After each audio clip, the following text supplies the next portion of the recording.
cookie recipes from all across the country to ring in the holiday cheer. Coming up, beloved bloggers, seasoned chefs, and food-savvy friends will all be sharing tasty hometown treats. Fancy a beautiful Buckeye diamond from Ohio? How about cookie cow fudge from Wisconsin? Well, just keep watching.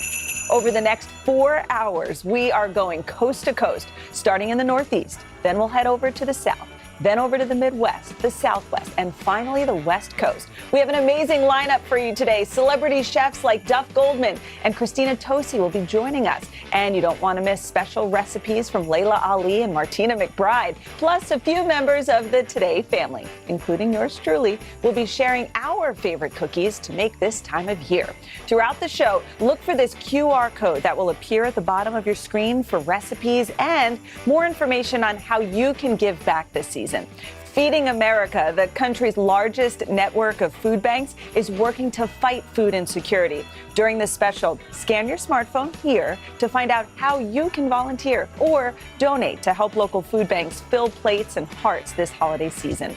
So let's get baking. First up, we are kicking things off in the Today Show's home state. Take it away, Adam Richman, repping New York. Hey, what's up? It's Adam Richman here, and I was born and raised in Brooklyn, New York. So I can't wait to show you guys a real taste of my childhood. Now, hamantaschen are traditionally made for the Jewish masquerade holiday of Purim, but they are absolutely delicious any time of year. Now, to celebrate the Big Apple, I've created an apple pie filling for this classic cookie, and I just know that you and your family and friends are gonna love it. I like to work with a combination of Granny Smith and Golden Delicious. So we have some brown sugar. I'm gonna put that on in here. Some granulated white sugar.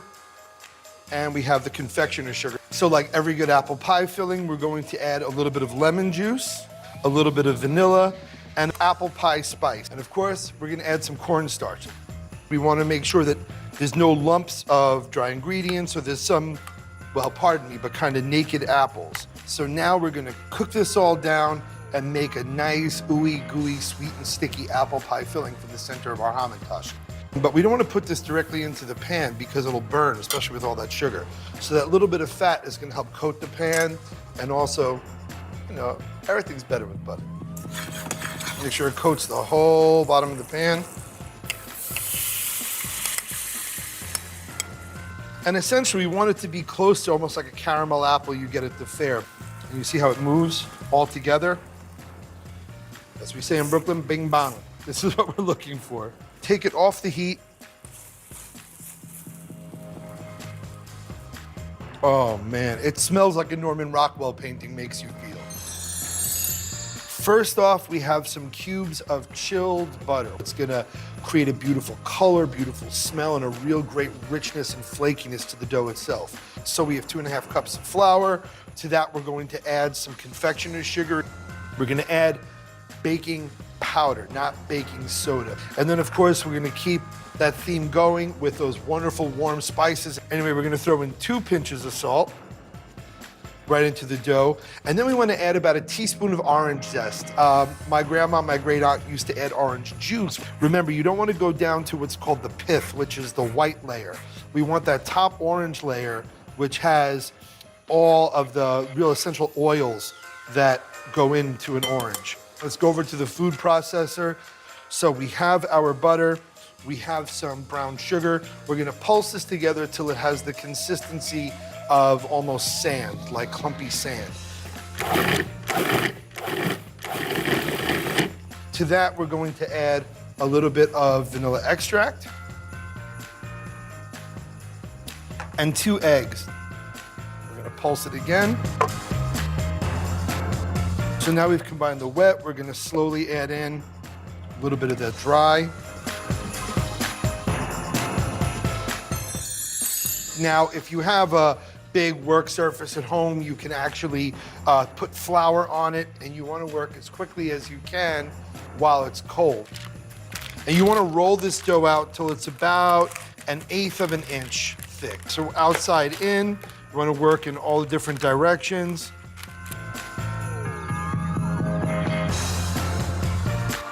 So a beautiful rolled out dough right here. So you can use a ring cutter. I actually use a pint glass.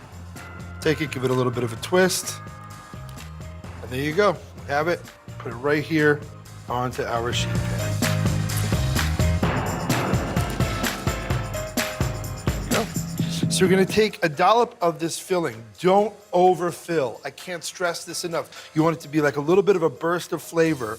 So you want to put it in the center, but you want to make sure that there's ample room all around. Take a brush, dip it in the egg wash, and we want to brush all the way around the round of the cookie. That's going to help it stick even during the cooking process. So what I like to do is I take two ends and I make essentially a cone. See? Cone. It has the juice.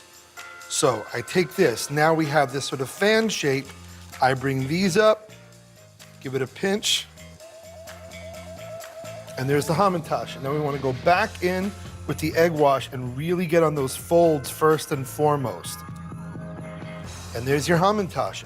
I'll repeat that just in case you missed it the first time.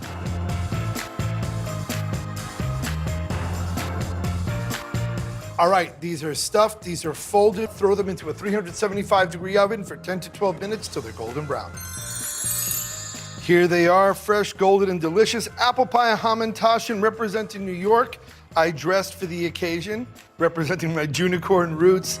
And whether or not you're even in the great state of New York, wherever you are, whoever you are, however you celebrate your holidays, whatever you eat, may your holidays be sweet. Oh, good. I'm Tiffany Faison, and I'm making gorgeous Fluffernutter cookies from the great state of Massachusetts. Fluffernutter sandwiches are a New England icon. They're peanut butter and sweet marshmallow fluff in a sandwich together. We love them so much, we have a festival to celebrate fluff every year. We're starting with our dry ingredients. Here we have our flour, baking soda, and baking powder. And then we just want to give those a quick whisk just to combine.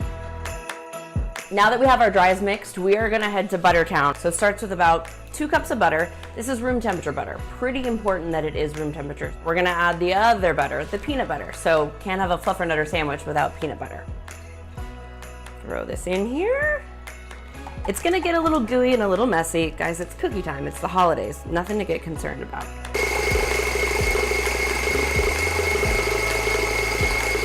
You want this gorgeous, airy, fluffy mix. That's what we're looking for. So to this mixture, to our peanut butter and butter mixture, we're gonna add light brown sugar.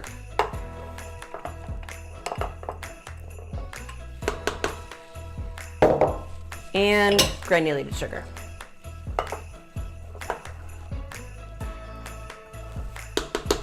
Same thing, scrape down, let it fly. This is our vanilla extract. Just gonna throw that into our eggs before we add it too, just for ease of convenience.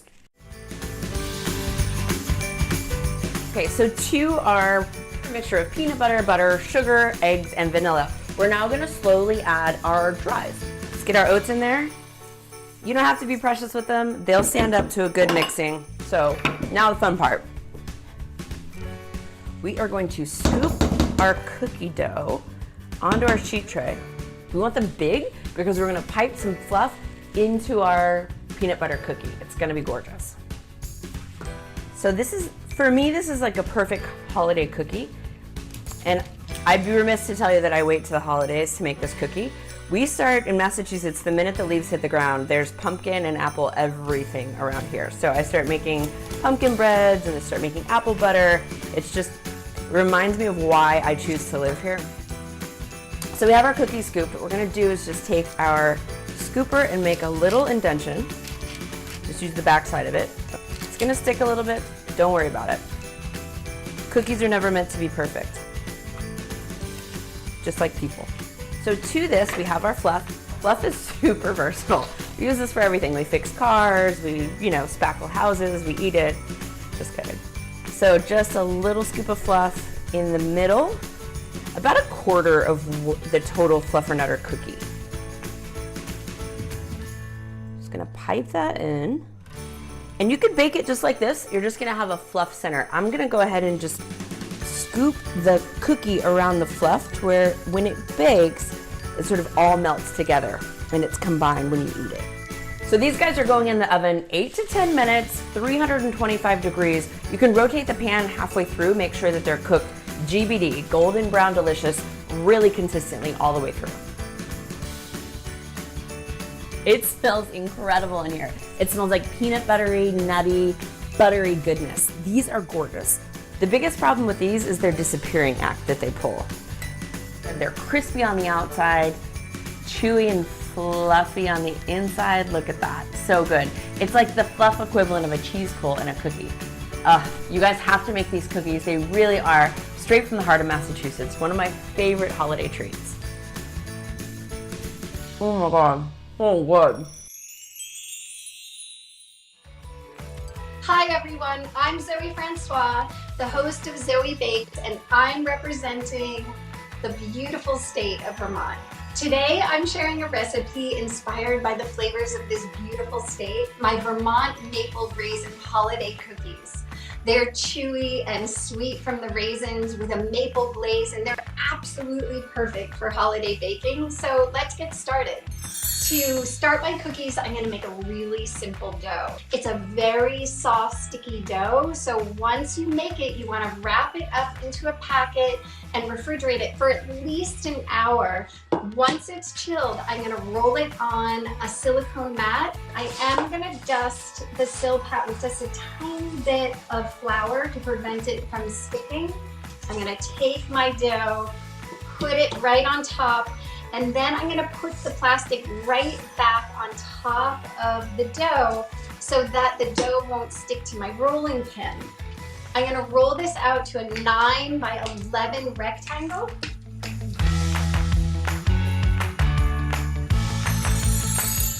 Once your dough is all rolled out and ready to go, I'm just gonna peel the plastic away.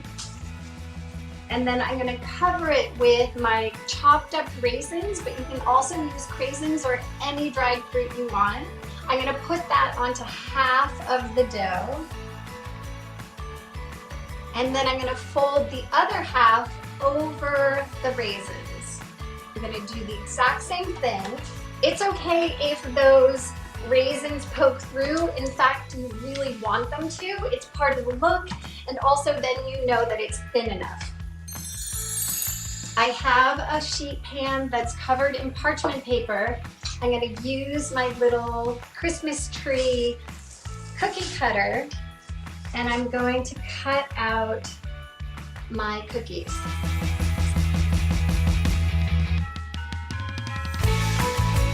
So the next thing that I need to do is put a really light egg wash on these, and then I'm gonna bake them at 350 for about 12 to 15 minutes until they're really golden brown and crispy and beautiful.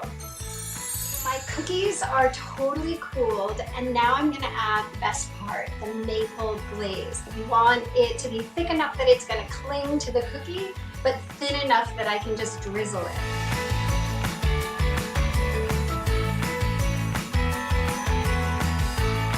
I like to add just a little bit of festivity to it, so some little decorative sugar pearls.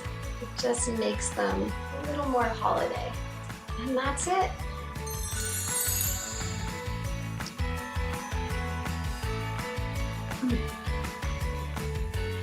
So good. Merry Christmas from my family to yours. Man, those cookies are so festive. I think I'm feeling that holiday spirit. All right, coming up, we've got a gorgeous edible centerpiece and a family recipe from my very own kitchen. Stay tuned for more. Hey, podcast fans, ready to unlock our true crime mysteries? Try Dateline Premium on Apple Podcasts. You'll get early access to originals, plus bonus content, and everything is ad-free. So head to Apple Podcasts now to subscribe.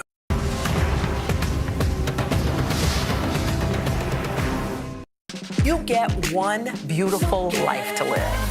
What are you gonna do? This show is so fun, but having you as a positive force means really the world. Jenna doesn't stop till it's sold, okay? We have this circle of women that love each other. I decided I'm gonna go with the rhythm of life. And you love riding the wave. This is a moment we're in right now. This is really electric. Yeah, I love you too. Hey, podcast fans, ready to unlock our true crime mysteries? Try Dateline Premium on Apple Podcasts. You'll get early access to originals, plus bonus content, and everything is ad-free. So head to Apple Podcasts now to subscribe. Top Story with Tom Llamas, weeknights at 7 on NBC News Now. Hey, podcast fans, ready to unlock our true crime mysteries? Try Dateline Premium on Apple Podcasts. You'll get early access to originals, plus bonus content, and everything is ad-free. So head to Apple Podcasts now to subscribe. Let's go. This is a critical choke point for this fire.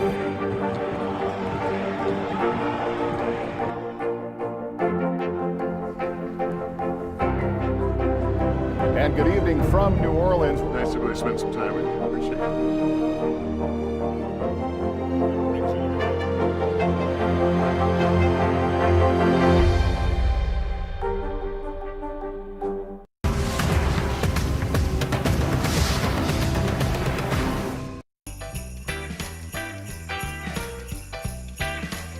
Welcome back to today's Great American Holiday Cookie Swap. Up next, I've been enjoying these Christmas cookies since I was a little girl. It just isn't the holidays in my house without them. Christmas just isn't Christmas in my house without my great Aunt Tilly's cookies. They just remind me of big family dinners during the holiday season. And I love dipping these soft anise cookies into coffee. I even did it when I was little. We're going to start by mixing our dry ingredients. We're going to add baking powder to the flour. And if you need to know anything about my family, we like salt. So a nice hearty pinch of salt, and mix that together. So now we're going to get to the wet ingredients. We're going to start with some vegetable shortening that you want to melt and then cool. We're going to put our eggs right into the cooled vegetable shortening. We're going to add our sugar. Now, my Aunt Tilly's secret was an entire bottle of anise flavoring. So when I'm mixing this together, I actually like to let it go for a little while to make it nice and fluffy. So now we're going to add some of the dry ingredients. Start off slow, because otherwise you will have flour everywhere.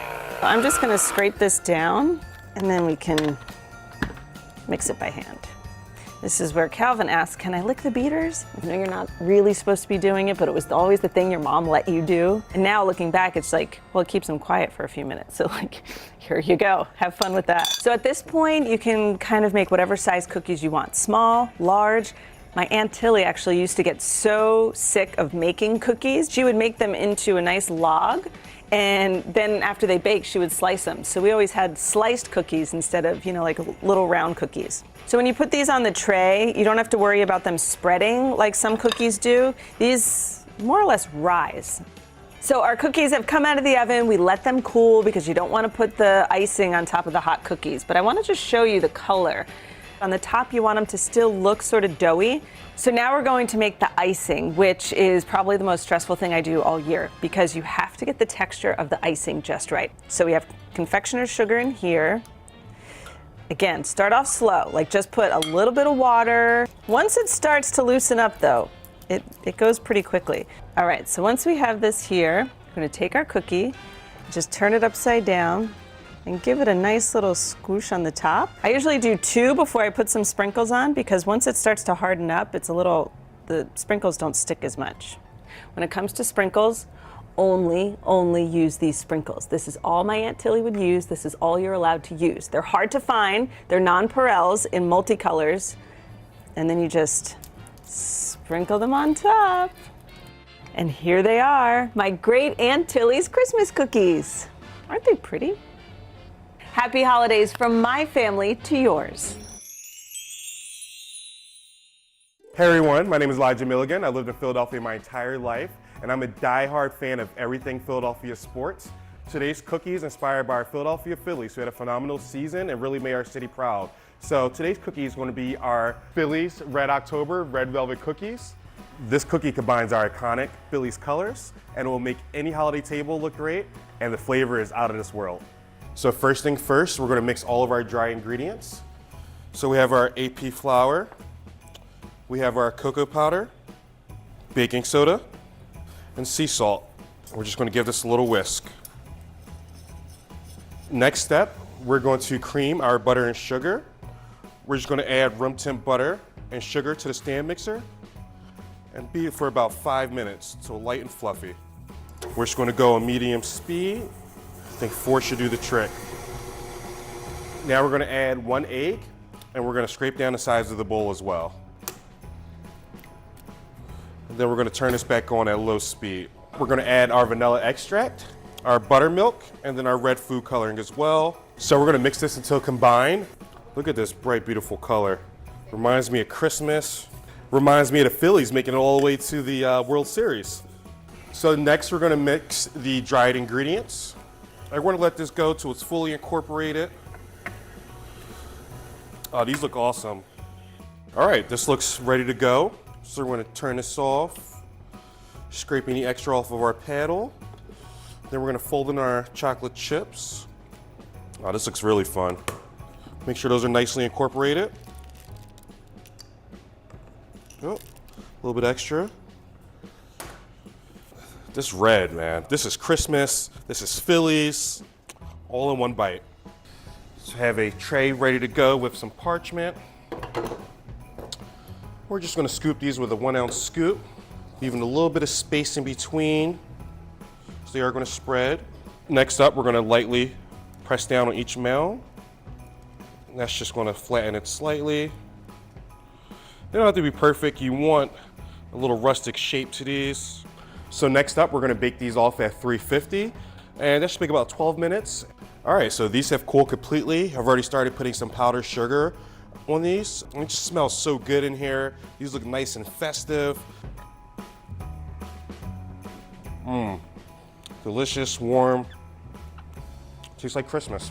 Merry Christmas and happy holidays from my Philly table to yours. Hey everyone, I'm Skylar Bouchard and I'm representing the state of Delaware. I grew up in Delaware, and although we're known as the small wonder, our state is full of so many big personalities. So I decided to make big, bold, and flavorful cookies, the sweet corn cookie with a blueberry pie swirl. Our first step is to make the filling. It all starts with frozen blueberries, which I'm adding to a saucepan. And then we're gonna add 1/3 cup of sugar. We're just going to coat the blueberries until they're fully coated. They look like sugar-covered blueberries. We're gonna work on our thickener, which is so easy. It's just 1/3 cup of water, a teaspoon of lemon juice. We're gonna add 2 tablespoons of cornstarch right to the water. We're essentially making a slurry. And we wanna mix this until all the clumps have dissolved, so it's nice and smooth. I can hear our blueberries heating up. The perfect time. We're gonna add all of this right to the blueberries and mix this up. Now we're just gonna add 1/4 teaspoon of salt, and this really enhances that blueberry flavor and makes it taste more like blueberries. Trust me on that. So we're gonna cook this over medium-high heat and bring it to a boil, then reduce to a simmer, cook for 10 minutes, just stirring every minute or so until it's nice and thick. Now we're gonna work on our dry ingredients. This is so easy, you just whisk them all together in a bowl. So we're starting with 2 2/3 cup of all-purpose flour. Then the main character, masa harina. This is used in yellow corn tortillas and it gives a really distinct corn aroma. Our next ingredient, cornstarch. A teaspoon of kosher salt, 1 1/4 teaspoons of baking soda, and 1/2 teaspoon of baking powder. That's the dry ingredients. That was so easy. Now we're gonna make our dough. It starts by using chilled butter and creaming it with light brown sugar and white sugar. So I just finished creaming my butter and sugar. Now we're gonna add our eggs in. I have 2 chilled eggs and I'm gonna run this on low speed. So my eggs are all combined. I'm gonna put this on low speed and gradually add in my dry ingredients. All right, I'm gonna use a spatula to help me guide it in. Just a little bit at a time so it doesn't go flying everywhere. It's now time to make our cookies. So what I did is I separated my dough into 10 equal sized balls, and we're just going to flatten one of these in the palm of our hands. So these are about 1/2 inch thick, like this, and we're gonna basically make an empanada. We're gonna scoop our delicious filling and pop it in the middle. See this? So we're gonna bring the edges around to encase this filling. And it's okay if the filling comes out because that's just gonna give you a beautiful swirl later. Delicious mistakes, let me tell you. And we're gonna roll this into a ball, just carefully close any holes. So I'm dipping this into some crushed cornflakes for a nice delicious crunch and some more corn flavor. And I'm putting it on a baking sheet that I lined with non-stick spray. So I'm gonna do this 4 more times, put 5 on this baking sheet and 5 on another baking sheet because they do spread out in the oven. We wanna give them enough room to do their thing. So I let these cool for 10 minutes and now they are ready to serve. They are gooey and soft and delicious. My husband, I can see him in the corner of my eye. He's been so excited for these cookies. I know you want these. You gotta crack one open with me. Can I grab one? this one. It looks like a juicy beauty. Oh, yeah. All right, ready? Oh, look at that filling. All right, Cheers. Mmm. Oh, wow. That's the stuff. You did it. Oh my God, yeah. These cookies are so good. Clearly my dog wants them. My husband loves them. So happy holidays from my family to yours. I hope you enjoy this recipe. Don't go anywhere. We'll be right back with more holiday sweet treats from Aaron French, Nick DiGiovanni, and more chefs from the Northeast. Hey, I'm Hallie. It's good to be with you tonight. There's another legal filing today, and I want to cut through some of the weedsy stuff. And let's just get to the point. They have started to vote on the PACT Act. If you're like, Hallie, stop speaking Washingtonese. This bill would basically give health care to veterans who have exposed to these toxic chemicals. So, Scott, I'm trying to make this as not DC as possible. The increased sort of anger that we've seen now in politics. I saw you searching for, I think, your microphone, Danny. You are, I was trying to do it on the slide. Live TV, man, it's okay. This is what it looks and feels From the storm zone. The bigger piece to the puzzle comes. New numbers just out this morning. Good evening. We begin tonight with breaking news just coming in. We begin this hour with the latest developments. We're coming on the air with some shakeups big time on Capitol Hill. How much water ultimately will be forced inland? Whenever it happens, wherever you are, NBC News, streaming free now.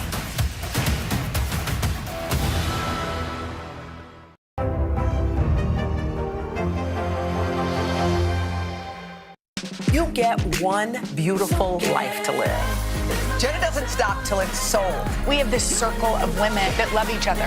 This is a moment we're in right now. This is really electric. Love ya. Love you too. For breaking news in our changing world, download the NBC News app. You get one beautiful life to live. What are you gonna do? This show is so fun, but having you as a positive force means really the world. Jenna doesn't stop till it's sold, okay? We have this circle of women that love each other. I decided I'm gonna go with the rhythm of life. And you love riding the wave. This is a moment we're in right now. This is really electric. Love ya. Love you too.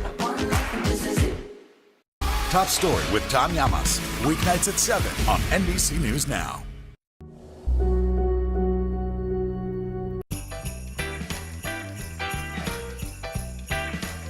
Welcome back to today's Great American Holiday Cookie Swap. Up next, edible Christmas trees that are truly almost too pretty to eat, and an iconic treat from Maine.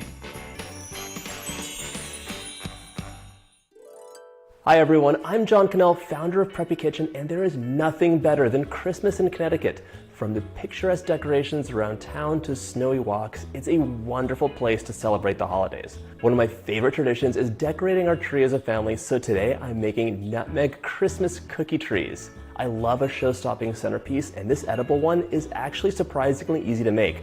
Start with a big batch of cookie dough. Mine has 2 secret ingredients. A little bit of cornstarch will give you a nice sharp edge so your cookies don't spread, and a dash of nutmeg is a wonderful flavor for the holidays. Connecticut's the nutmeg state. We love spices during the holidays, and as an added bonus, I always freshly grate mine for added flavor.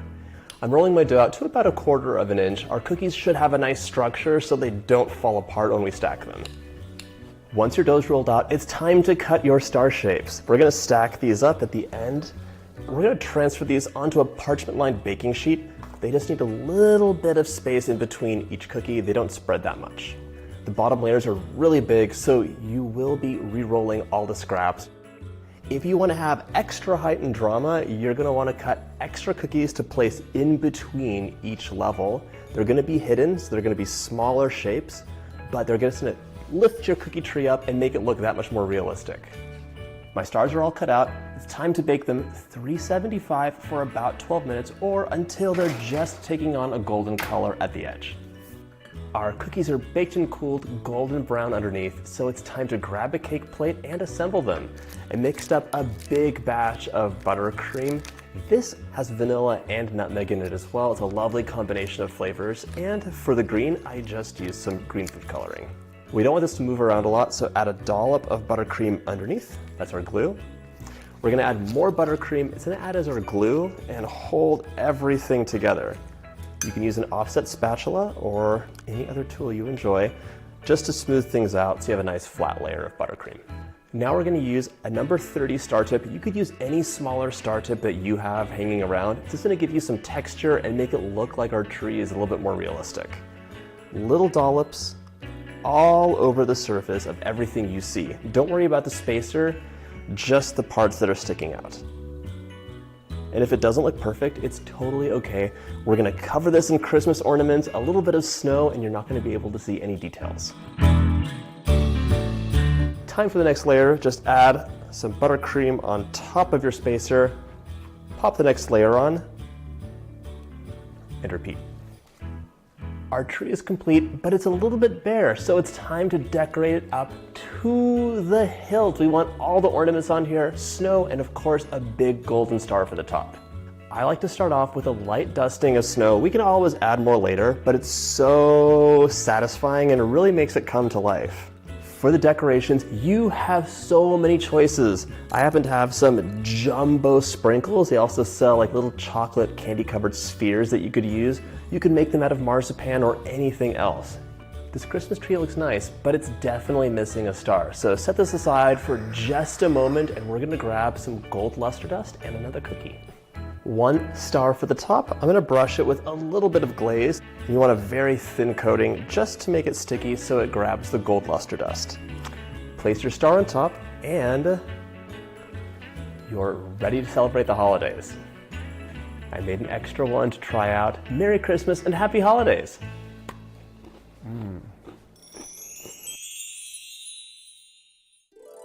Hi today, all day. I'm Erin French and I'm representing the great state of Maine. I'm bringing you a twist on a classic treat with my parsnip needums. They're usually made with mashed potatoes and are a great way to use leftovers in a unique way. I've spent my entire life in Maine and I'm excited to show off a tried and true sweet from our great state. I'm going to start with a bit of mashed parsnips. A parsnip is a cross between a potato and a carrot, and I'm just going to add in a little bit of butter and then some confectionery sugar. And I'm just going to stir it until the butter and the sugar start to melt. I know my Mainers might be a little bit upset with me calling this a cookie, but I want to vote for it to be a state cookie because I don't think we have one. And the next thing is we're going to add in this flaked coconut and then also a little bit of vanilla because that always makes the flavor a bit better. And you're just going to work it to kind of make it almost like a dough. So you're going to get the sweetness of the sugar, the creaminess of the butter, a little bit of vanilla, and then the crunch of that really delicious coconut. Now we've got this perfect, nice and sticky mixture here. This is how we're gonna form them. And I just make little pucks. It almost looks like a peppermint patty. That's kind of what I'm going for. These are pretty rich. There's a lot of sugar and you've got all the coconut. So it's not something you want a lot of, so a nice small size is really perfect. You just want a few bites, like 3 bites is the perfect bite for this. Classic Maine needums are actually made on a sheet pan and then you would slice them into squares, so you can do that too. This is totally gluten-free, which is kind of a nice thing to have if you're doing a swap because then you don't have to worry about dietary restrictions. I'm just gonna put it in the fridge and let this set up for an hour.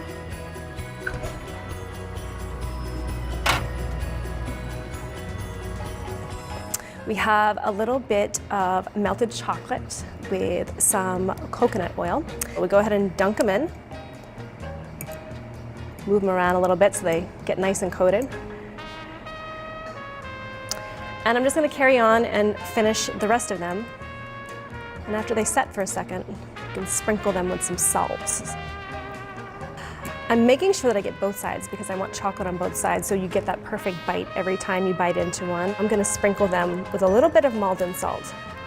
And I love Maldon salt for finishing because it's flaky and it's a little crunchy.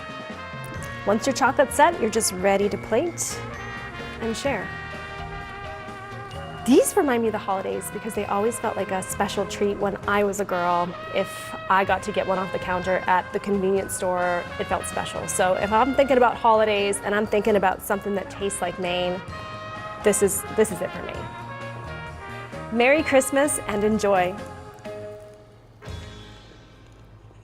Stay tuned. We'll be back with more cookies. Top Story with Tom Llamas, weeknights at 7 on NBC News Now. The big variable, the storm surge. Why was it important for you to be here? What kind of training regimen? How you doing, Leslie?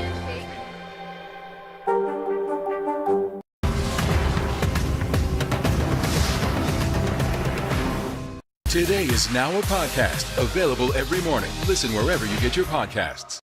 You get one beautiful life to live. What are you going to do? This show is so fun, but having you as a positive force means really the world to me. Jenna doesn't stop till it's sold, okay? We have this circle of women that love each other. I decided I'm going to go with the rhythm of life. And you love riding the wave. This is a moment we're in right now. This is really electric. Yeah. I love you too. For breaking news in our changing world, download the NBC News app. You get one beautiful life to live. What are you going to do? This show is so fun, but having you as a positive force means really the world to me. Jenna doesn't stop till it's sold, okay? We have this circle of women that love each other. I decided I'm going to go with the rhythm of life. And you love riding the wave. This is a moment we're in right now. This is really electric. Yeah. I love you too.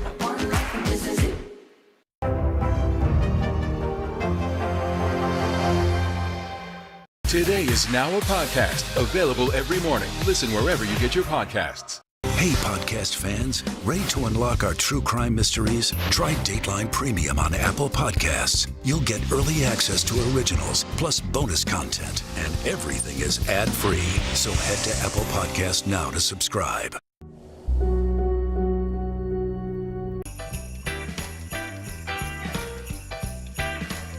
Welcome back to the Great American Holiday Cookies Swap, folks. This next treat will definitely be a crowd pleaser at any gathering this time of year. 47 years ago, I, Paola Velez, am one of Washington, D.C.'s most iconic pastry chefs. I think. Today, I'm making Rock Creek Park cookies, an homage to one of Washington, D.C.'s largest nature spaces. So, let's get baking.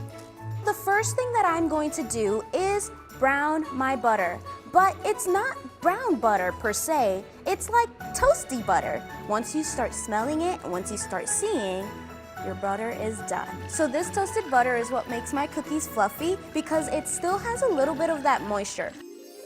So our butter is now cooled, and you can see because when you scrape it, it's nice and firm. We're going to add our granulated sugar. So we're gonna make sure that we get all of the delicious butter in here. So we're gonna set it on like speed 1 first. Now we're gonna do our eggs. And as that's mixing, we're gonna make sure that we add our vanilla. So here we have some all-purpose flour, kosher salt, and some baking soda. I'm gonna put in like half, and we're gonna do almost like a mixer shuffle. So let's incorporate the rest of it. So we're gonna stop here. We have our mini marshmallows, and these guys represent like the white oak trees that line Rock Creek Park. Candy-coated chocolate rocks. It's gonna be rocks that belong in Rock Creek Park. A little bit of 70% dark chocolate. Washington, D.C. is kind of serious, and this chocolate is serious. We're gonna add walnut pieces as well, and this is gonna lend a little bit of earthiness. We can't forget the sour cherries. Cherries are Washington, D.C.'s national fruit, but also George Washington, am I right? And cute earrings. We're ready to get scooping. So we're gonna do 2 of these scoops per cookie. So I'm just gonna add one right here, and then add one right on top. And then we're gonna shape them. So for this cookie, I wanna do 2 scoops because I really want to get that volume, but I want a little bit more spread. So we're gonna shape these guys. We're gonna make sure that we press in and just a little slight squish, and there you have it. So we've baked our beautiful cookies, and then for that last and final minute, I take a cookie cutter that's round and I shape them while they're hot, bake them for more last minute so that we can get one beautiful round Rock Creek Park cookie. And there you have it, gentle peoples, Rock Creek Park cookies. Merry Christmas, Feliz Navidad, and enjoy.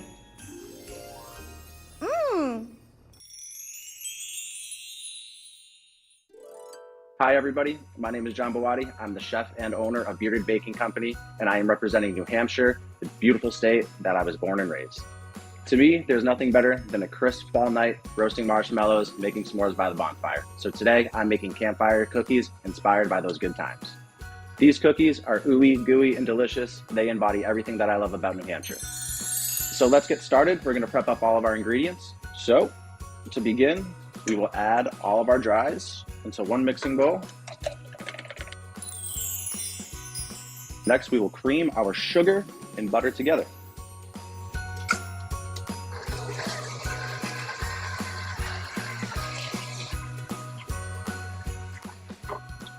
Scrape the edges, and then we will add our egg.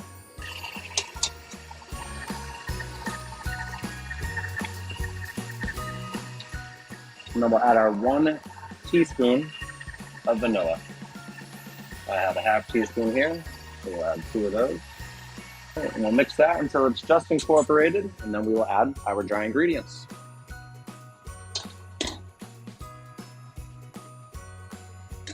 And then as your dough starts to combine and come together, you're gonna wanna add your chocolate chips, marshmallows, and graham crackers as well. And then we just wanna lightly mix these into the batter here. Once our dough is combined, we can start to scoop the cookies. I will be making some golf ball shaped size cookies with my hands. But if you'd like to use a cookie scoop, you can definitely do that as well. And you want to be putting these on a parchment lined sheet pan.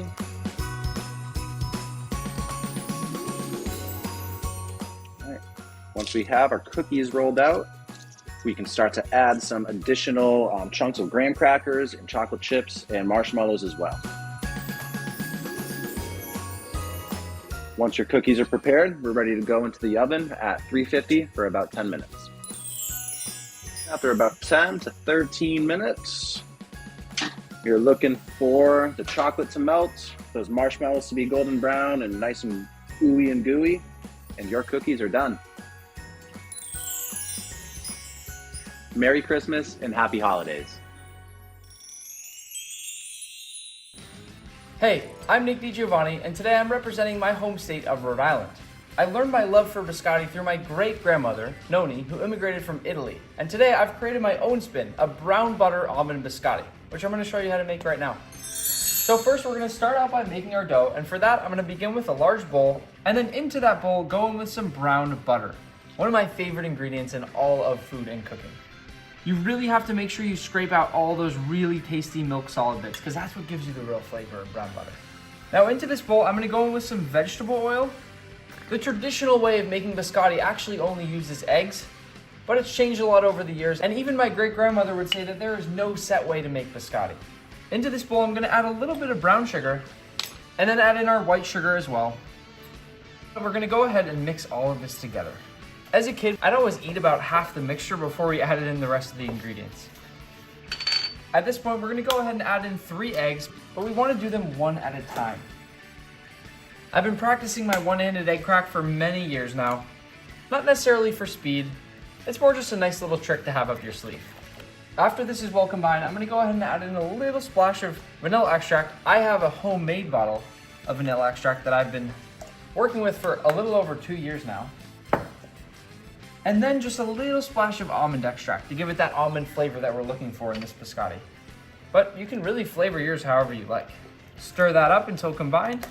I've already combined my flour and baking powder in this bowl here, so I'm gonna go ahead and add that in. And then we wanna go ahead and mix this all together until it's just combined. I'm gonna go ahead and sprinkle in a generous amount of my slivered almonds.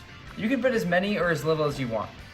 Whenever you're baking, as long as you're having fun, I feel like the rest doesn't really matter. Next up, we'll grab a parchment or silpat lined sheet pan and go ahead and add that dough ball right into the center. Then we're gonna go ahead and shape this into a nice log. For biscotti, it's really not gonna change very much as it bakes. And to finish before baking, I also like to sprinkle a few slivered almonds right over the top. Then all we have to do now is bake until lightly golden and puffy, about 25 minutes at 375 Fahrenheit. This has been cooling for about 10 minutes, so I'm gonna go ahead and transfer it right onto the cutting board. So we're gonna cut at an angle here, slightly diagonally, and as we cut, aim to get about 1/2-inch slices. You can use a serrated knife for this portion if you like, but I sometimes just take one of my sharper knives and that makes it just as easy. Just make sure you're cutting at the proper time, because if you let it cool for too long, it's gonna be too dry and crumbly to actually cut. Once we finish slicing these, we're gonna go ahead and layer them out, cut side down,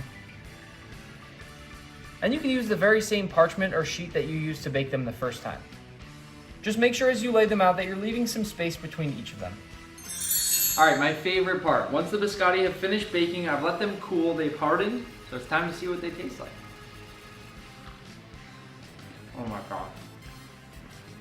It's such a sweet, comforting, crumbly cookie, and that perfect combination of brown butter and almond is what really makes this a treat for me. I literally could eat biscotti any time of the day.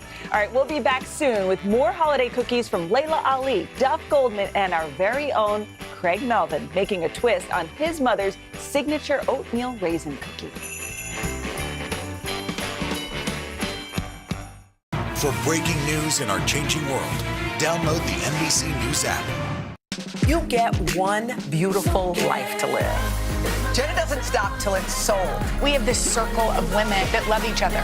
This is a moment we're in right now. This is really electric. Love ya. Love you too. This is it.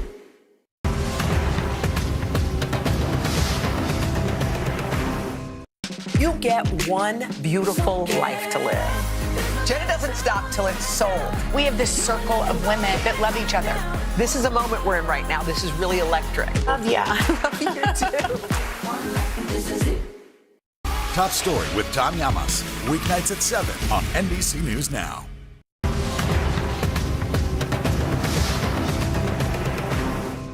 For breaking news in our changing world, download the NBC News app. You get one beautiful life to live. Jenna doesn't stop till it's sold. We have this circle of women that love each other. This is a moment we're in right now. This is really electric. Love ya. Love you too. This is it. For breaking news in our changing world, download the NBC News app. The big variable, the storm surge. Why was it important for you to be here? What kind of training regimen? How you doing, Lester?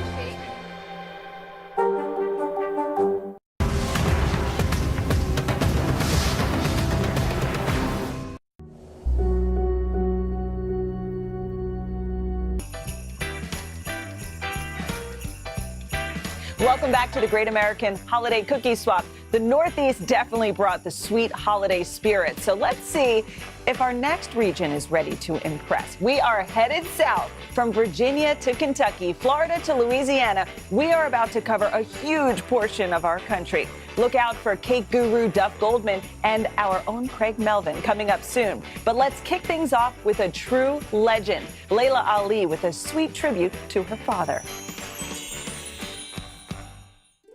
Hello, I'm Layla Ali, and today I'm honoring my father, the greatest of all time, Muhammad Ali. I'm gonna be making my knockout bourbon butter pecan chocolate chip cookies.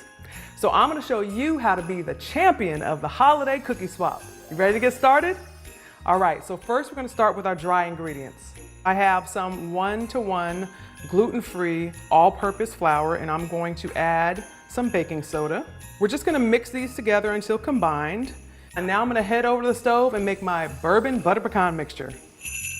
I'm gonna go ahead and turn my stove on medium, add our butter to the pot.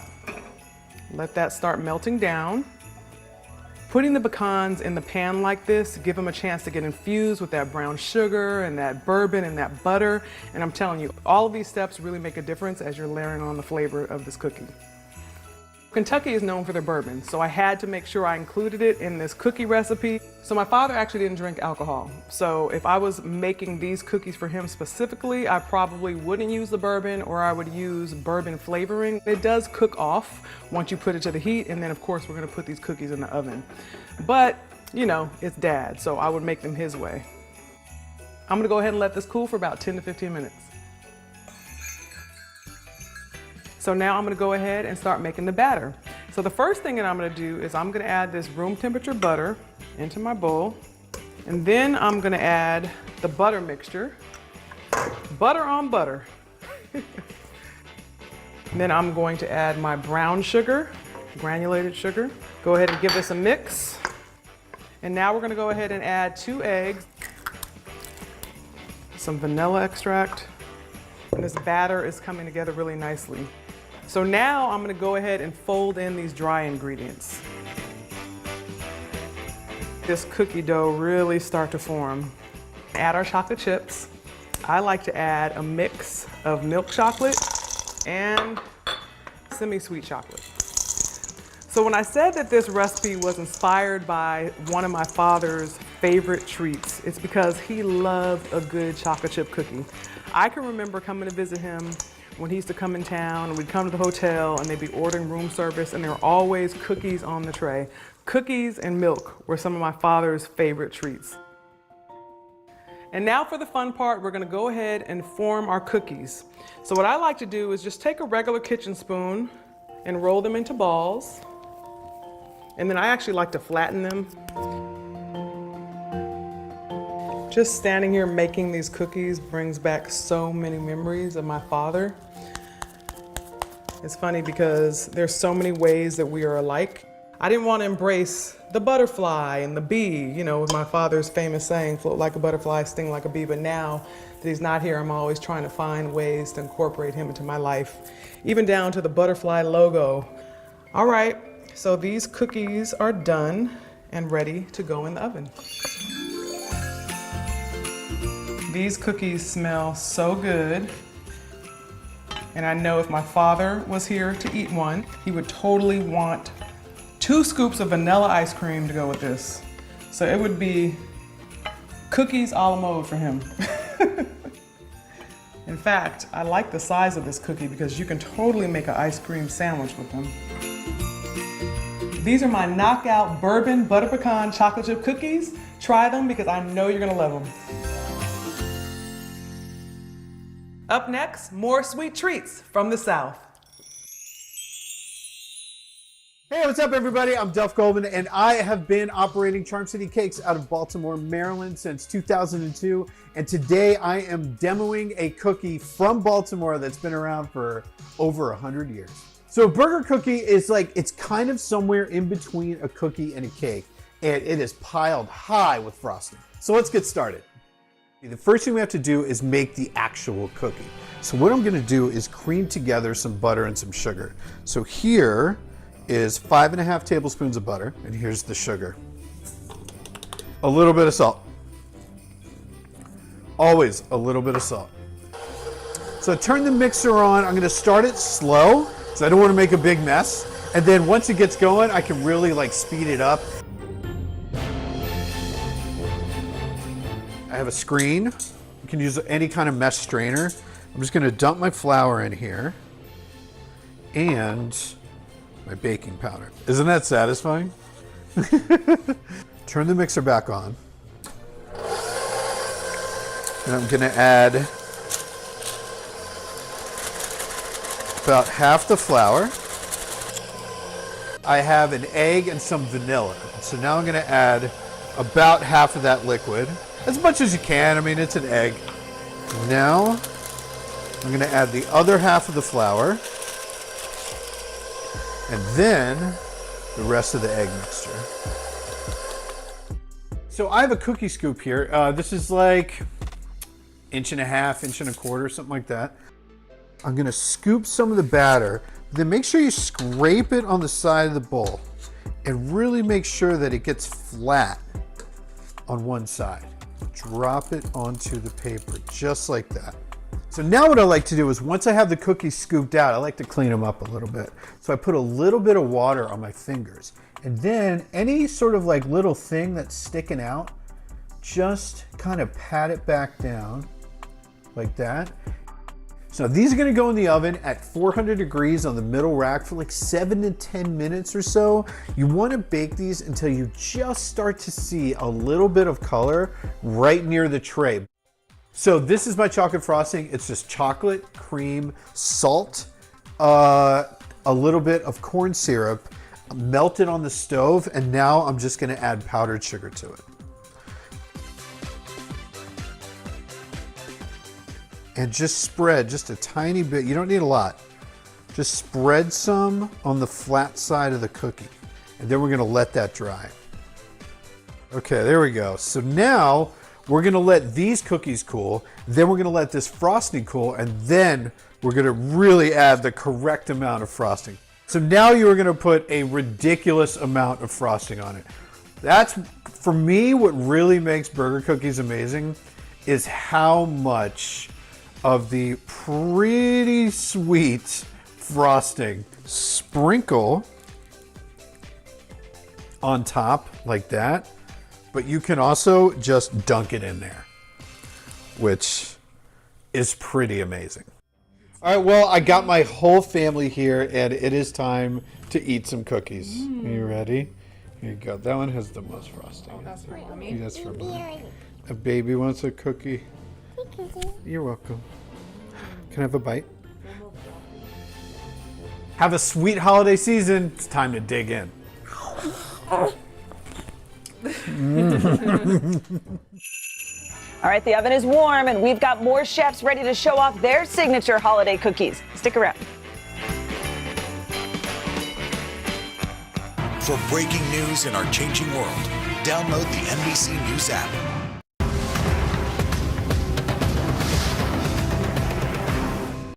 You get one beautiful life to live. What are you gonna do? This show is so fun, but having you as a positive force means really the world to me. Jenna doesn't stop till it's sold, okay? We have this circle of women that love each other. I decided I'm gonna go with the rhythm of life. And you love riding the wave. This is a moment we're in right now. This is really electric. Love ya. I love you too. The big variable, the storm surge. Why was it important for you to be here? What kind of training regimen? How you doing, Lester? You get one beautiful life to live. What are you gonna do? This show is so fun, but having you as a positive force means really the world to me. Jenna doesn't stop till it's sold, okay? We have this circle of women that love each other. I decided I'm gonna go with the rhythm of life. And you love riding the wave. This is a moment we're in right now. This is really electric. Love ya. I love you too. Hey, podcast fans, ready to unlock our true crime mysteries? Try Dateline Premium on Apple Podcasts. You'll get early access to originals, plus bonus content, and everything is ad-free. So head to Apple Podcasts now to subscribe.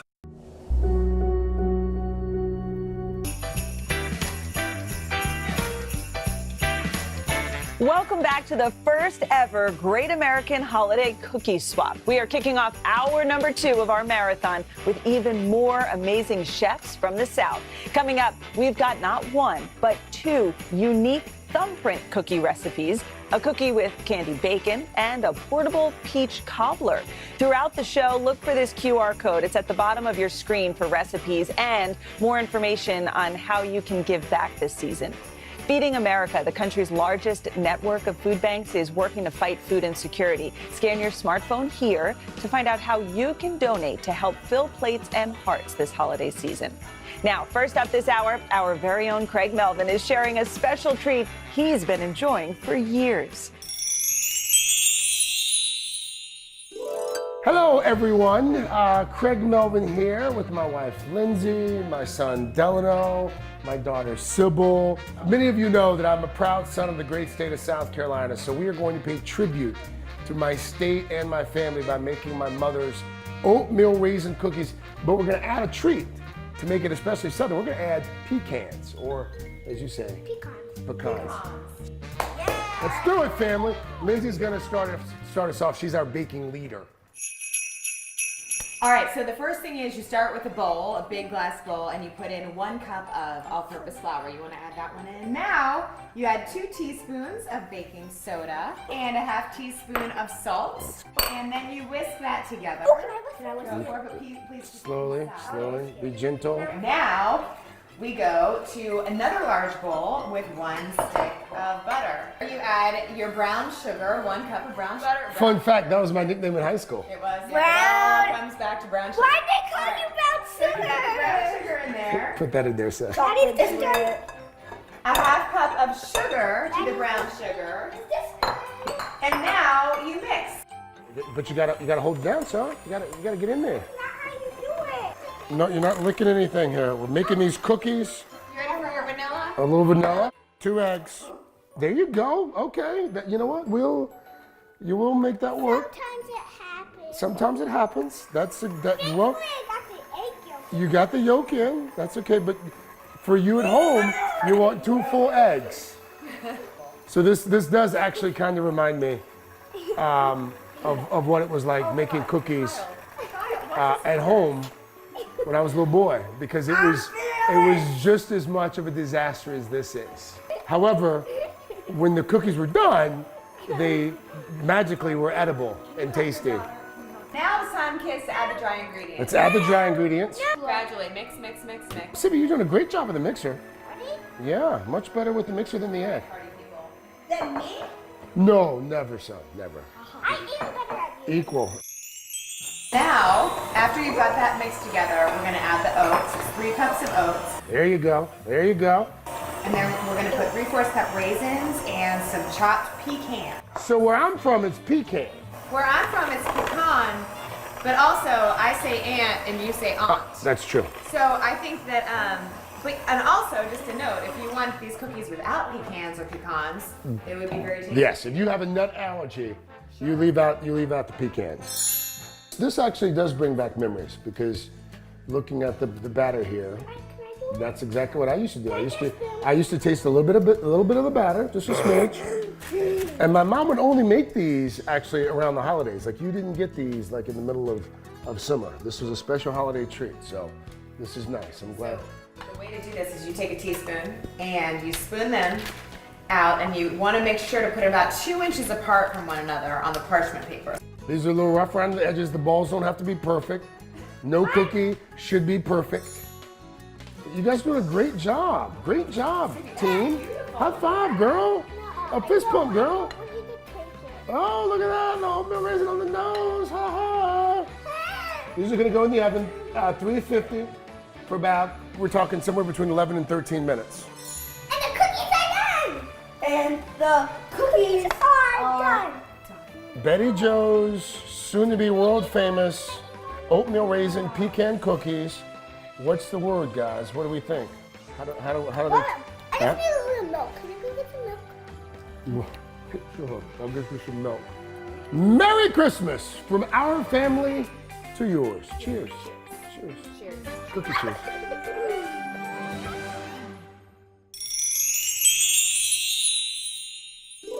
Hi, Today All Day. I'm Chef Maria Kemp, and I'm repping the great state of North Carolina. To get into the Tar Heel spirit, we're making cherry chocolate chip cookies with a surprise. Bacon bits candied in cheer wine. They're sweet, salty, and a little bit savory. Cheer wine is a cherry flavored soda made right here in North Carolina, and I like to serve it whenever there's anything to celebrate. So let's get started. Use a sheet pan fitted with parchment paper for easy cleanup, and then put a wire rack on top. So I'm gonna put the bacon on the wire rack. And these are really long and thick pieces of bacon. So this is the step where we're gonna candy the bacon in the cheer wine syrup. And then we'll continue brushing the cheer wine on both sides. The bacon is out of the oven. You can see it's got a little bit of the glistening from the candied effect from the cheer wine. I wish you could smell it. But let's go ahead and start chopping it up. Now go ahead and place it in the bowl, and then we'll get started on the dry ingredients. And I'm gonna go ahead and cream up some butter, some granulated sugar and brown sugar and vanilla. And I'm gonna cream it until it's light and fluffy. Now you're gonna add your eggs one at a time, and you'll stop and scrape down the bowl as needed. Now we're gonna go ahead and mix in our dry ingredients. We got our batter all ready, but now it's time to put in the best part, the add-ins. So we've got our candied bacon here that's been candied in the cheer wine syrup. Let's not leave any behind. And then the next thing we'll add are dried cherries, just enhancing that cherry flavor a little bit more. We're representing our home state well. And then last, almost last, we've got mini chocolate chips. These are semi-sweet chocolate chips. And then we've also got dark chocolate chips. Now it's time to scoop some cookies. So I'm gonna scoop the dough, and I always rub it along the inside of the pan, or the bowl, just to make sure it's level. And as I drop these onto the parchment paper, I'm gonna make sure the cookies are about 2 inches apart because they're gonna spread in the oven, and we don't want them to crash into each other.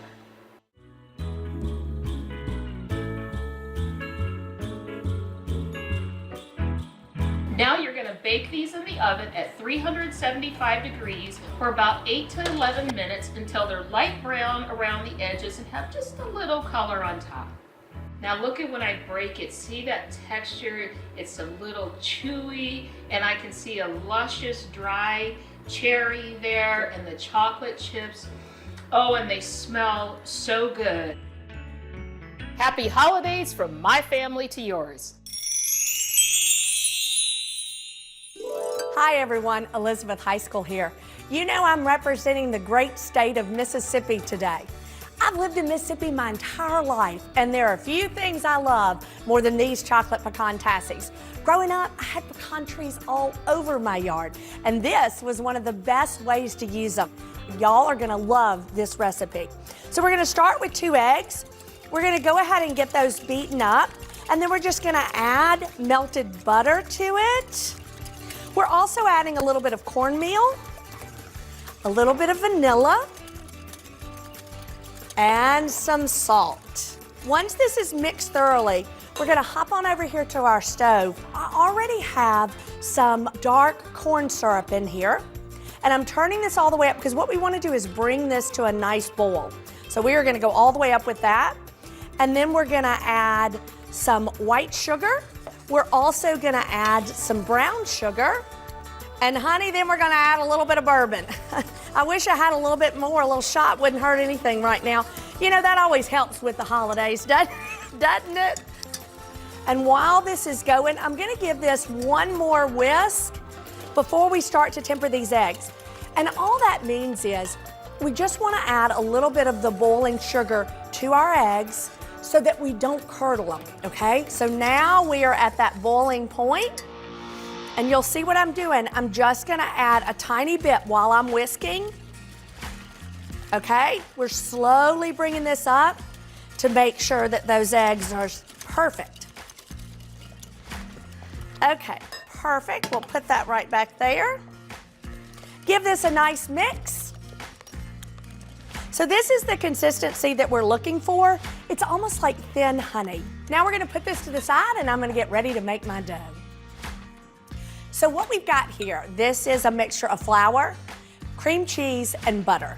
And then we rolled it into a nice disc and then put it in the refrigerator. And if you see, I'm just pinching and making almost like a marble-sized ball.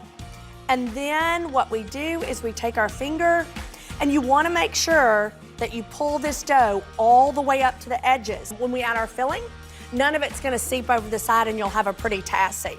This dough, to me, is one of the simplest doughs on the planet. So one of the great things about these tassies is that during the holidays, we are so busy, and these freeze beautifully.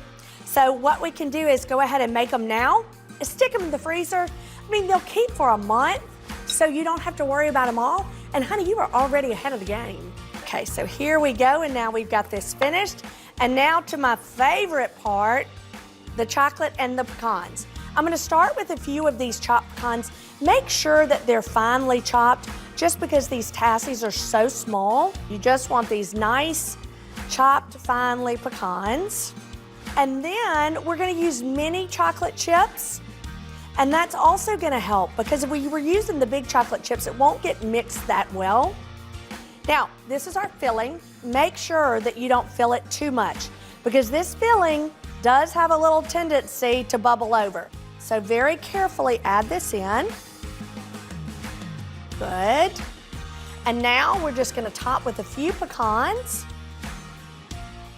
There we go. And now what we're gonna do is these are gonna go into a 350-degree oven for about 25 minutes until that center is set and the crust is golden brown. So we've waited 10 minutes, which was hard to let them cool, but here they are. They are golden brown, perfectly set in the middle, and ready for your holidays. Have a super sweet Christmas season, y'all. Man, those tassies look just like mini pecan pies or pecan pies. I can't wait to try those at home. We'll be right back after this.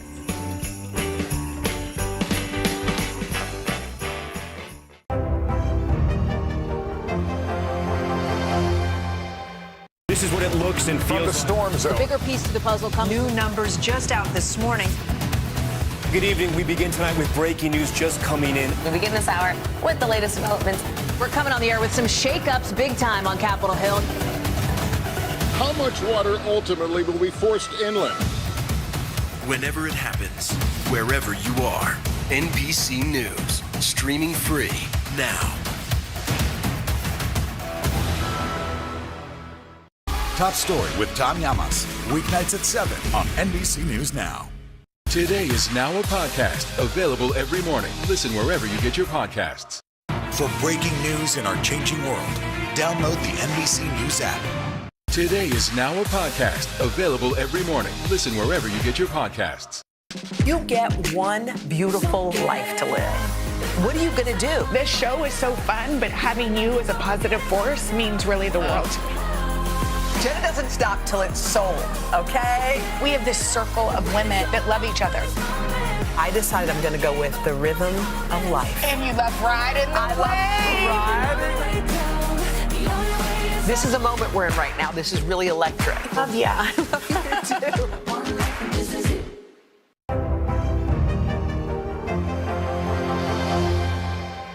Today is now a podcast available every morning. Listen wherever you get your podcasts.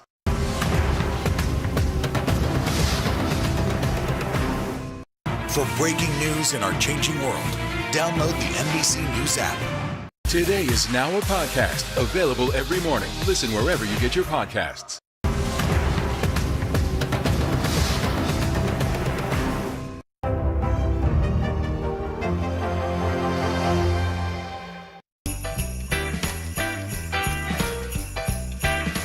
Welcome back to the Great American Holiday Cookie Swap. Next up, is everything really bigger in Texas? Chef Tiffany Derry is here to share a classic Southern recipe.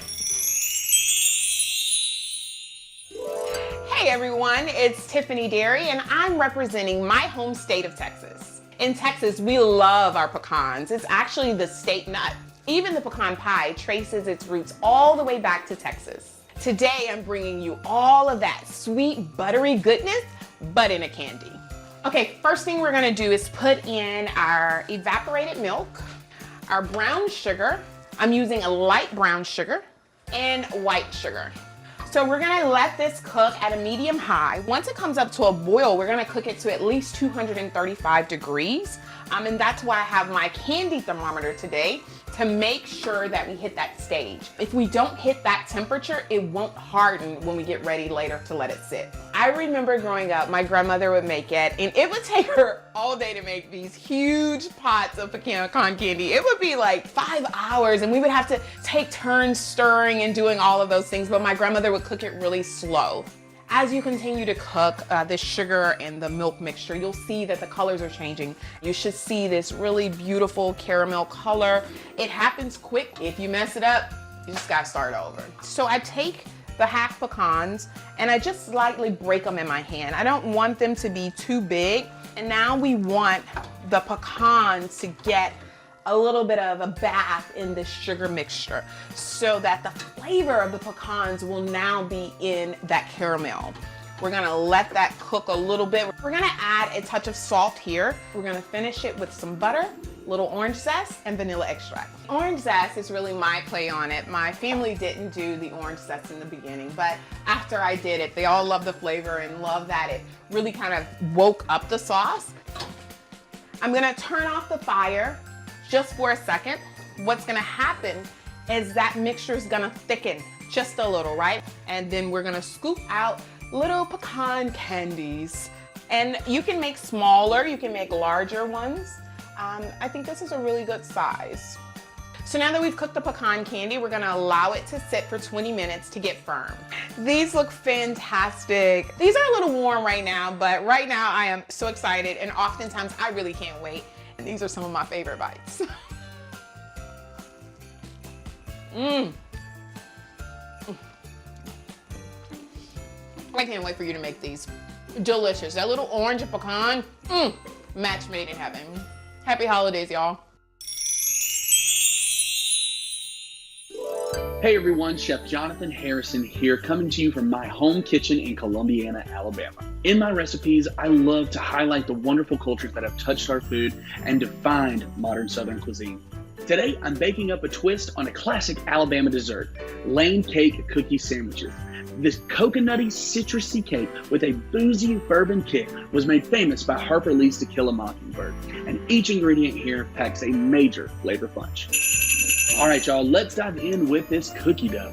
First up, we want half a cup of softened butter going into our mixer. And we're gonna cream that together with half a cup of granulated sugar and some brown sugar.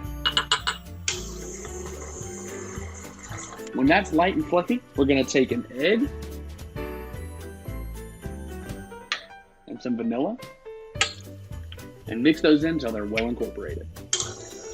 Once that's well incorporated, we're gonna take our dry ingredients of all-purpose flour, baking soda, and salt, and we're gonna mix it in half at a time. And once that is well mixed, we're gonna add our Lane Cake flavor bombs. We've got toasted pecans, we've got bourbon-soaked raisins that have been soaked until plump, and then the bourbon has been poured off. And we're gonna mix that until it's just incorporated. Then you want to grab a 1 ounce scoop and scoop these out onto an ungreased baking tray about 3 inches apart. Then into a 350 degree oven for 8 to 10 minutes, just until they've flattened out and they're about 2 to 3 shades darker than they were when we put them in. All right, next up, we're gonna get started on our eggnog buttercream. We've got 1 cup of unsalted, softened butter in our mixer here, and we're gonna get that nice and creamed up. So with this buttercream, we want to add 1 cup of confectioner sugar at a time on low speed, and then we wanna scrape the bowl as needed. And next up, we're gonna add all those Christmas flavors we love. We're gonna add 2 teaspoons of vanilla, orange zest,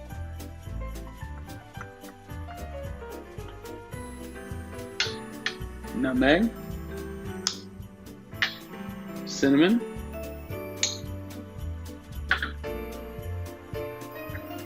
and a little bit of salt.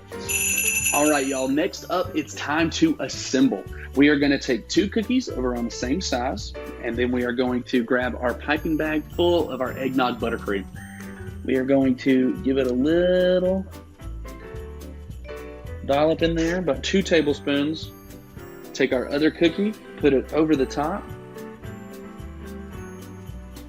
Next up, we're gonna add our bourbon caramel over the top. Little drizzle. And final touch, because these guys are pretty sweet, we're gonna add a little bit of flaky sea salt over the top.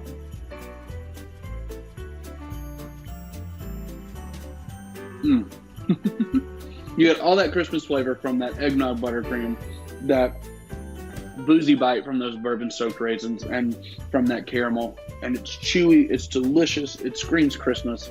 You gotta give these a try, guys. Alabama Lane Cake Cookie Sandwiches. Don't go away, y'all. We'll be right back with more sweet treats from the South. Hey, podcast fans, ready to unlock our true crime mysteries? Try Dateline Premium on Apple Podcasts. You'll get early access to originals, plus bonus content, and everything is ad-free. So head to Apple Podcasts now to subscribe. This is what it looks and feels. From the storm zone. The bigger piece to the puzzle comes. New numbers just out this morning. Good evening. We begin tonight with breaking news just coming in. We begin this hour with the latest developments. We're coming on the air with some shakeups big time on Capitol Hill. How much water ultimately will be forced inland? Whenever it happens, wherever you are, NBC News, streaming free now. For breaking news in our changing world, download the NBC News app. This is what it looks and feels. From the storm zone. The bigger piece to the puzzle comes. New numbers just out this morning. Good evening. We begin tonight with breaking news just coming in. We begin this hour with the latest developments. We're coming on the air with some shakeups big time on Capitol Hill. How much water ultimately will be forced inland? Whenever it happens, wherever you are, NBC News, streaming free now.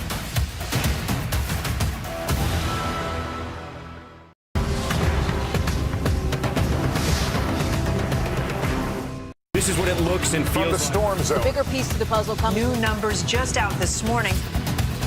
Good evening. We begin tonight with breaking news just coming in. We begin this hour with the latest developments. We're coming on the air with some shakeups big time on Capitol Hill. How much water ultimately will be forced inland? Whenever it happens, wherever you are, NBC News, streaming free now. For breaking news in our changing world, download the NBC News app.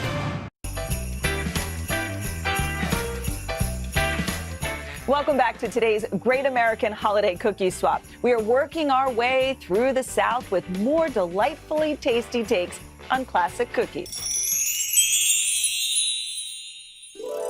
Hi everyone, Chef David Rose here. This holiday season, I'm making Georgia proud with my peach cobbler cookies topped with bourbon peach glaze. First things first, we have our flour that's sifted over here to the left. Now we're gonna add cinnamon, salt, because salt is very important in whatever you're making. It amplifies whatever flavors are in the cookie. And baking powder, because you want your cookies to be nice and fluffy and rise, not be flat. So we have our whisk. Next up, what I have over here is I have some butter and I have some sugar. You want to cream that till it's nice and incorporated. To this, I'm going to add a little bit of vanilla bean. The reason I'm using fresh vanilla bean is because the flavor is more vibrant and give you that really extreme, in-your-face, upfront vanilla flavor. So we open up our bean with the knife, and you just take the knife and just scrape out all the seeds. No vanilla bean seeds left behind, And just scrape out both sides. We want to start the blending process out very slow. as to keep all of the contents in the bowl where they belong, not on our shirt. So we add milk. As everything starts to come together, you kind of bring the speed up even quicker, but we're gonna go ahead and add some egg yolks in there. We wanna slow it back down because we cannot forget about our dry ingredients. So back to the flour we go, and into the bowl. Something about cookies in the holidays just really bring a smile to my face. And what we have here are our diced canned peaches in heavy syrup. So into this we go, little by little. And we don't want to crush or bruise or puree those peaches, so we're just folding it in. The very worst thing to happen is you're cooking, you're baking, the cookies look brown, they look delicious. You go to take them off, the cookies don't come off. So parchment lined baking sheet is a must. All right, and just place them on the parchment lined paper and about 1 inch apart from each other because the cookies are gonna spread.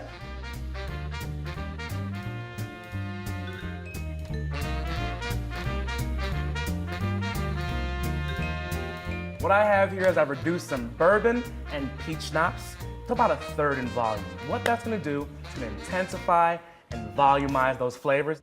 What I have over here is that reserved peach heavy syrup, and I'm going to make a slurry. So what I'm doing right now is I'm gonna whisk a little bit of cornstarch into this. What I'm gonna add to our pan here now, to our reduced bourbon and peach schnapps, is that I'm gonna add brown sugar. To this, I'm gonna add also a whole stick of butter, because we're making cookies. It's the holidays, so why skimp now? Whole stick of unsalted butter.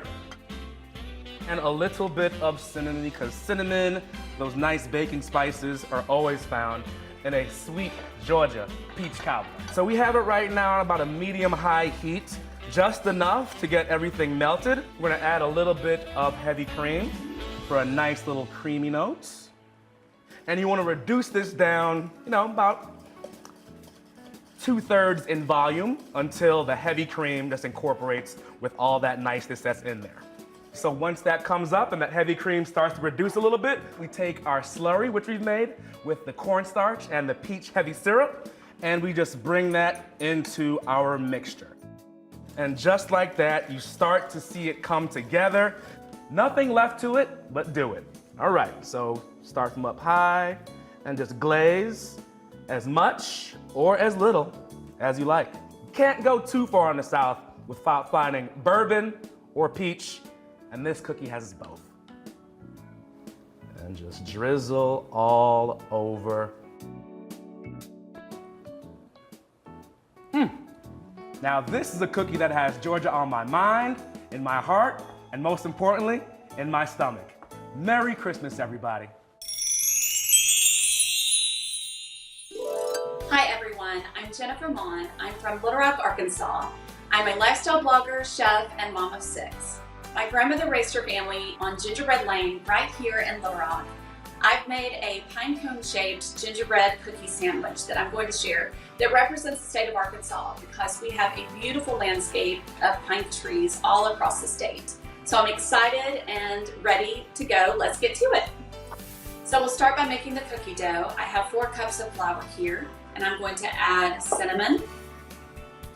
We'll add ginger and a little bit of allspice. We're also going to add cocoa powder, and we have baking soda and salt. Now I'm just going to give this a quick stir to combine all of our ingredients. Now I'm just going to incorporate the honey and eggs. So we mix that until it's well incorporated, and now I'm going to add my dry ingredients.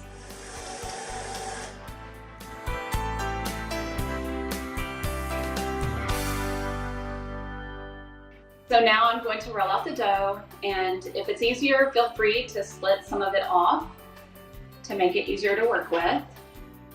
Okay, so now it is time to cut the pine cones. So you'll cut 24 of these pine cone shapes and then transfer to your baking pan. Once we transfer these over, we will emboss our cookies and create those perfect little pine cone edges. And as you make your pattern, you're going to overlap And you will only need to create the design on half of the cookies. Since this is a cookie sandwich, just the top cookie will need the design added. So now that we're done embossing, we're going to place these into an oven set for 350 degrees Fahrenheit. So now it's time to make the chai cream cheese frosting. It is so delicious, and if you love chai tea, you will love this recipe. But I've already added our butter and cream cheese and have creamed that together until it's light and fluffy. And then we are going to add our cinnamon, ginger, nutmeg, cloves, allspice, a little bit of vanilla. Now we'll add the powdered sugar and a little bit of salt. So we'll mix this until it is smooth and fluffy. Now it's time to assemble the cookies. I've transferred the icing to a piping bag here with an open star tip, and it's time to frost the cookies. You'll want to use about 2 tablespoons of icing per cookie. Now we'll add the embossed cookies on top and press gently to create the sandwich. And here is our pine cone gingerbread cookie sandwich. So delicious and so cute. Coming up, it's time to enjoy a taste of Florida with key lime cookies. And you don't want to miss a real throwback to childhood with a PB&J cookie.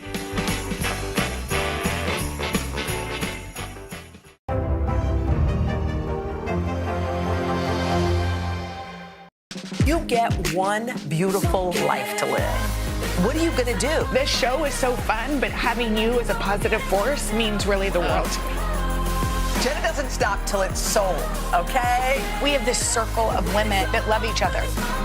I decided I'm going to go with the rhythm of life. And you love riding the wave. This is a moment we're in right now. This is really electric. Love ya. I love you too. The big variable, the storm surge. Why was it important for you to be here? What kind of training regimen? How you doing, Lester?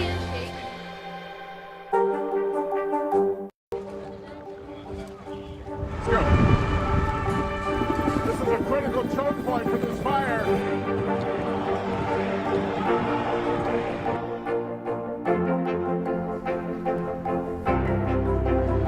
And good evening from New Orleans. Nice to really spend some time with you. Appreciate it.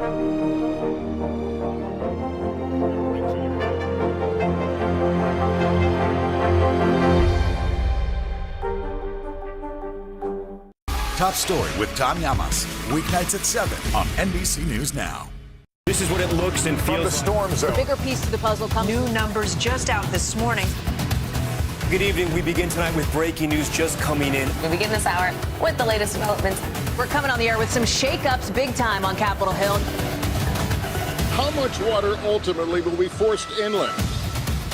Whenever it happens, wherever you are, NBC News, streaming free now. Today is now a podcast available every morning. Listen wherever you get your podcasts. Welcome back to the Great American Holiday Cookie Swap. Up next, a vegan twist on a Southern classic. Hi there, it's Chef Danny Bowen here. I'm a Korean-American chef who grew up in Oklahoma and I'm making one of my favorite Southern desserts. I'm thinking outside of the box by turning the divinity vegan, a recipe from a new cookbook, Mission Vegan. This sweet nougat treat will be a crowd favorite at the swap. So let's get started. The first thing we're going to do is we're going to make something called aquafaba. Aquafaba is essentially an egg replacement. This recipe typically calls for egg whites. And what we're going to do is we're going to whip the juice of a can of chickpeas into a nice stiff peak. And you want to start this out at a little bit lower speed until you get some micro bubbles. And you just want to monitor this. You'll start to see the bubbles form on the outside. As they start to populate towards the center, then you know that you're ready to increase the speed. So we're getting a lot of nice bubbles forming here. What you basically want it to do is you want it to really hold its form. So at this point, it's finished. Sugar syrup should not be intimidating. The most important part is to have a really good candy thermometer. Put your water in your pot, get it up a little bit past the simmer to a medium heat, You're gonna add your sugar first. And then you'll add your corn syrup.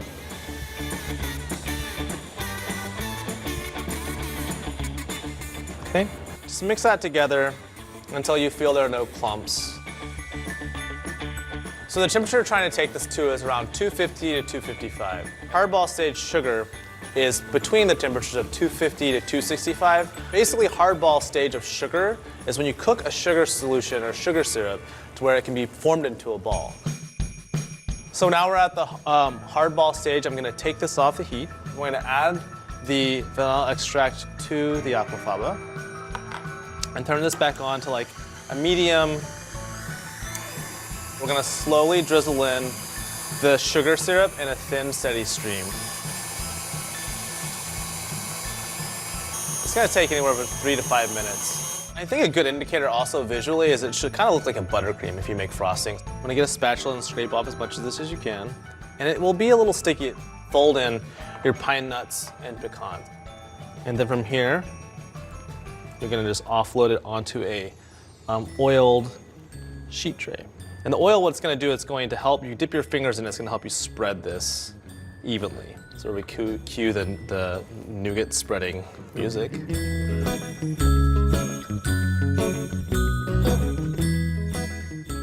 And you wanna make sure this is about a ½ inch thick. Just gonna let it set uncovered overnight to firm up. All right, so we have our fully set divinity is definitely firmed up. And what I'm gonna do is I'm just gonna cut it into nice squares.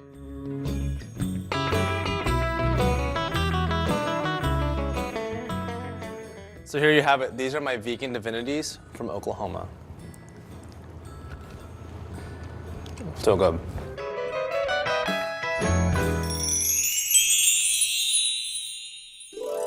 Hi everybody, I'm Chef Therese Gregoire, but you can call me Chef T.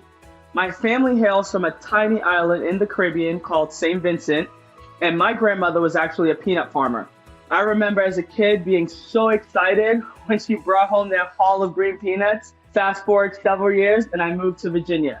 The taste of the Virginia peanut just brought back so many memories. So today, I'll be making peanut and jelly thumbprints. Virginia's for peanut lovers, y'all. Let's get started. I started with my mixer fitted with a paddle attachment, and I'm gonna cream my room temperature butter and brown sugar together. Just wanna mix about 2 to 3 minutes. You're just incorporating a lot of air into your butter and sugar. I have separated the eggs. The yolks are going into the dough, and the whites will be used a little bit later. I've got 2 cups of flour, and I'm gonna incorporate it until it's fully mixed in. So now we're gonna shape, coat, and bake our cookies. Super easy. I'm using a small cookie scoop. The scoop is gonna be about the size of a melon baller. I'm gonna scoop my cookies onto a baking sheet or cookie sheet, and I've lined it with some parchment. I have my egg whites that I separated earlier, and I'm gonna whisk them until they're foamy. We're going to roll our cookie dough. They shouldn't be too tacky. You can use the egg whites as an adhesive to coat your cookies. This is the fun part. You can drop it right in. You can use your hands. This is the part where you get the kids involved. And now you just roll them in crushed peanuts. So I used a food processor for this to get the peanuts down. You just want to make sure that it's crushed evenly. I have my oven set to 375. I've placed the coated dough rounds on a parchment-lined sheet pan. And I am going to bake these cookies for 5 minutes until they are slightly puffy.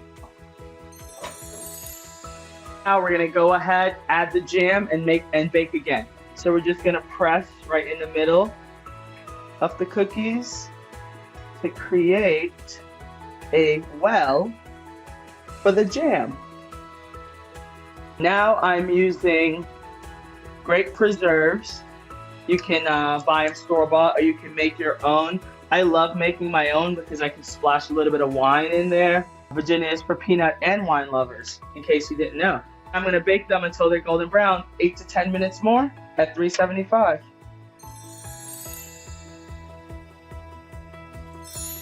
Voila. These cookies look amazing. Have a holly jolly holiday, guys. Hey everyone, I'm Chef Michelle Bernstein, chef and restaurateur of Café La Trova and La Cañita here in Miami. Today I'm representing the Sunshine State, and of course no dessert speaks to South Florida more than the perfect key lime pie. So I've created my own recipe for the key lime pie cookie.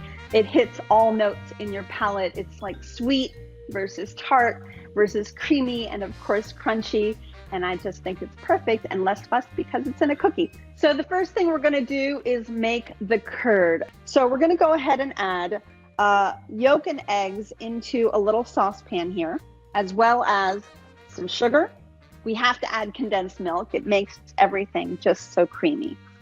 So now I'm just gonna add lime juice. Now this is fresh squeezed lime juice. It's really important that the lime juice is fresh because every key lime pie should always be made with freshly squeezed lime juice. If you're gonna go ahead and head to the stove, but I'm taking my whisk with me because we have to warm this and turn it into an actual curd. All right, so the next thing we need to do for the curd is the butter. That is the last ingredient. So mix that in. So once the butter has melted thoroughly into our curd, we're gonna go ahead and strain it. I use a mesh strainer. Takes a little bit of muscle to get that through, but I promise you this is the hardest part of the recipe. Great. Now you need a piece of plastic because what you're going to do is touch the plastic wrap directly to the curd, making sure we don't have any bubbles, making sure that we don't get a skin. All right, so let's go ahead and make the cookie. So this is just regular granulated sugar. And I've decided to make it a little creamier by adding cream cheese and butter. Let's combine and make it really creamy.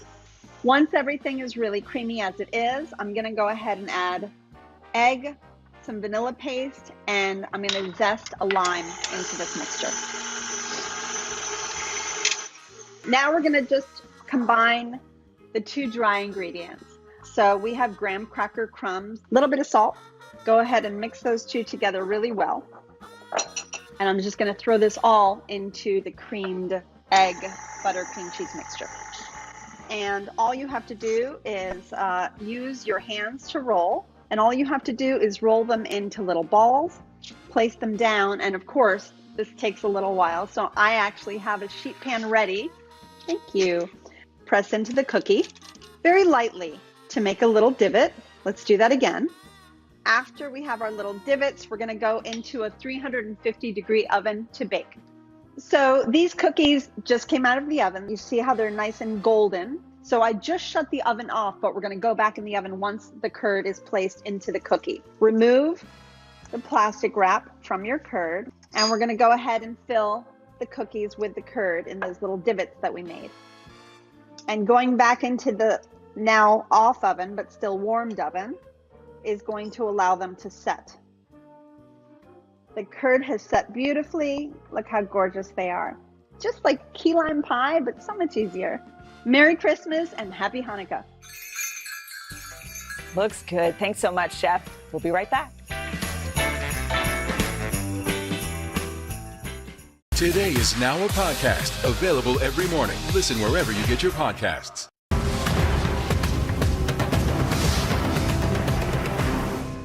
For breaking news in our changing world, download the NBC News app. You get one beautiful life to live. Jenna doesn't stop till it's sold. We have this circle of women that love each other. This is a moment we're in right now. This is really electric. Love ya. I love you too. You get one beautiful life to live. What are you gonna do? This show is so fun, but having you as a positive force means really the world to me. Jenna doesn't stop till it's sold, okay? We have this circle of women that love each other. I decided I'm gonna go with the rhythm of life. And you love riding the wave. This is a moment we're in right now. This is really electric. Love ya. I love you too. This is what it looks and feels from the storm zone. The bigger piece of the puzzle comes. New numbers just out this morning. Good evening. We begin tonight with breaking news just coming in. We begin this hour with the latest developments. We're coming on the air with some shakeups big time on Capitol Hill. How much water ultimately will be forced inland? Whenever it happens, wherever you are, NBC News, streaming free now. The big variable, the storm surge. Why was it important for you to be here? What kind of training regimen? How you doing, Lester? For breaking news in our changing world, download the NBC News app.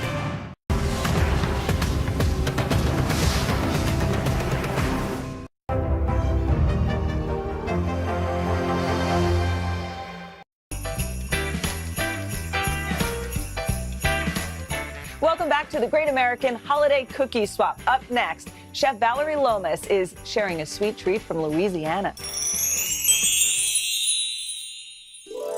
Hey everyone, I'm Valerie Lomas, and I'm here to celebrate my home state of Louisiana.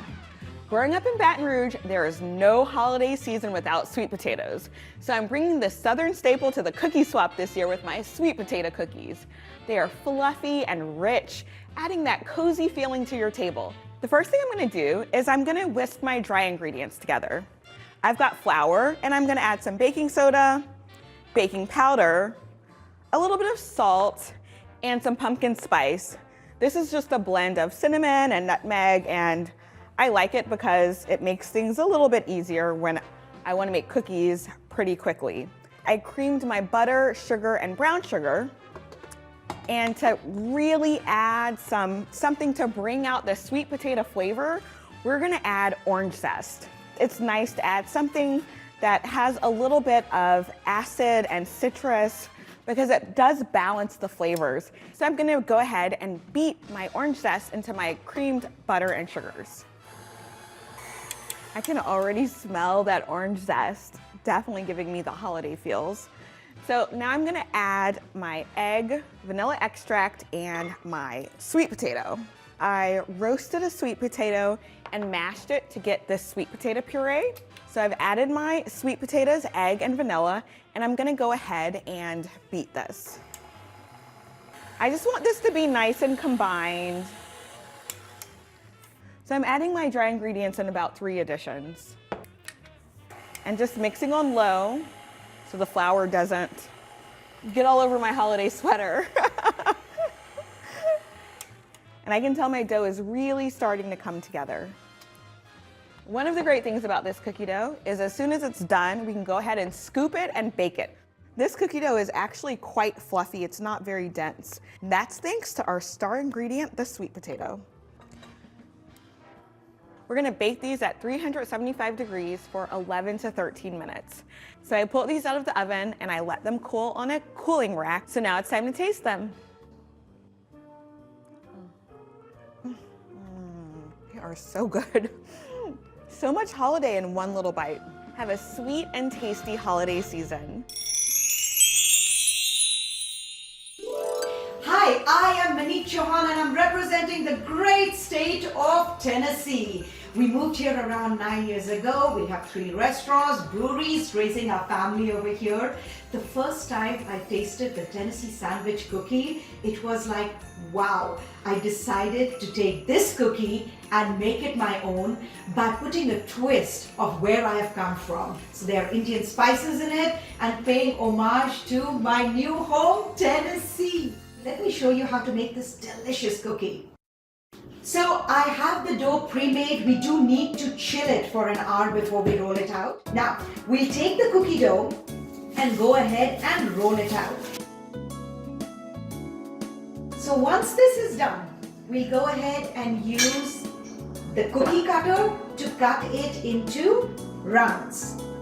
So our cookies are ready to be baked. So the next step in making these delicious cookies is to make the filling. So I have some marshmallow cream over here. To this, I am going to be adding some of my favorite flavorings. So start off with dried rose petals. Then I'm going to be adding some pistachio dust. So all I have done is taken some unsalted pistachios and gone ahead and ground it. Just a touch of salt just makes it a complete rounded flavor. And then we go ahead and mix it. Now we are going to take the marshmallow filling and pipe some in the center. When I do this, I go ahead and put a blob and then stop. Do not spread it. When you're pressing the cookie on top, that's the time it's going to spread all over. So right over here, press it. So this is what we are looking for. So now that our sandwich cookies are chilling, we're going to go ahead and make a chocolate coating to it. So I'm going to take the dark chocolate and put it in a double boiler. And just look at this. So at this stage, I am going to be adding some vegetable oil right over here. And then we are going to add some Tennessee whiskey. We are ready to go. So I'm going to go ahead and take this cookie, put it in the chocolate. Make sure that you have 2 forks with you. Flip the cookie over. Pull it out. And then put it on a sheet pan.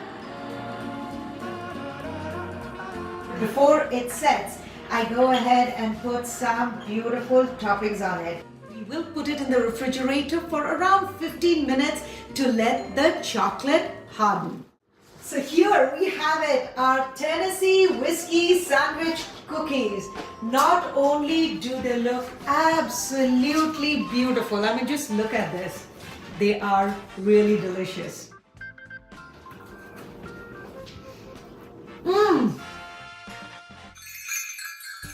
The Great American Holiday Cookie Swap on Today All Day continues right after this.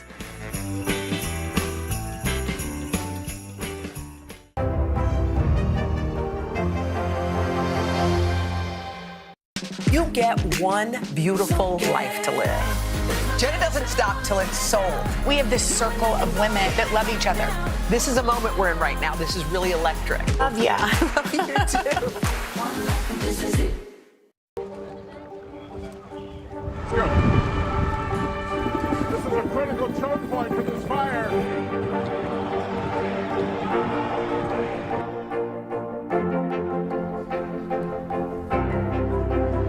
And good evening from New Orleans. Nice to really spend some time with you. Appreciate it.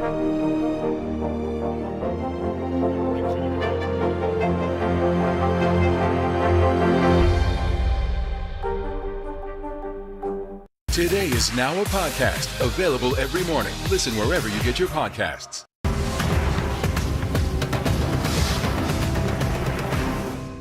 Top Story with Tom Llamas, weeknights at 7 on NBC News Now. This is what it looks and feels. From the storm zone. The bigger piece to the puzzle comes. New numbers just out this morning. Good evening. We begin tonight with breaking news just coming in. We begin this hour with the latest developments. We're coming on the air with some shakeups big time on Capitol Hill.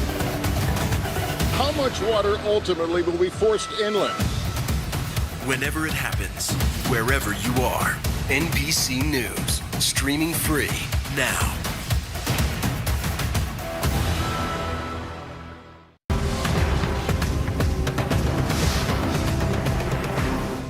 Hey, podcast fans, ready to unlock our true crime mysteries? Try Dateline Premium on Apple Podcasts. You'll get early access to originals, plus bonus content, and everything is ad-free. So head to Apple Podcasts now to subscribe. For breaking news in our changing world, download the NBC News app.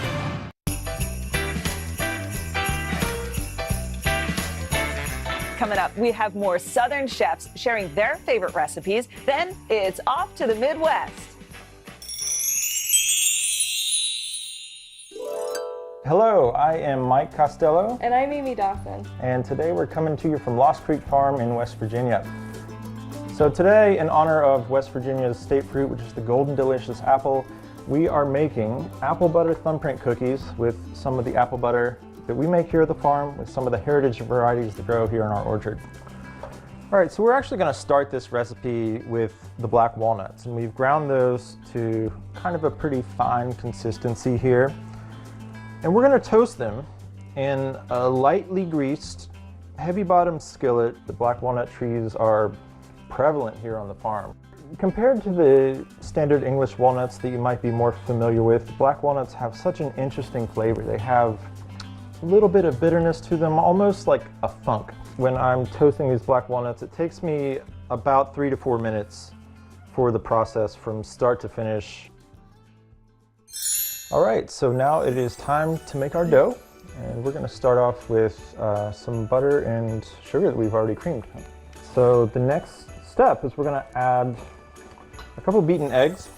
And to that mixture of eggs, we're gonna add just a little bit of vanilla extract. Go ahead and mix that in. And then we're gonna gradually add that mixture into the butter and sugar.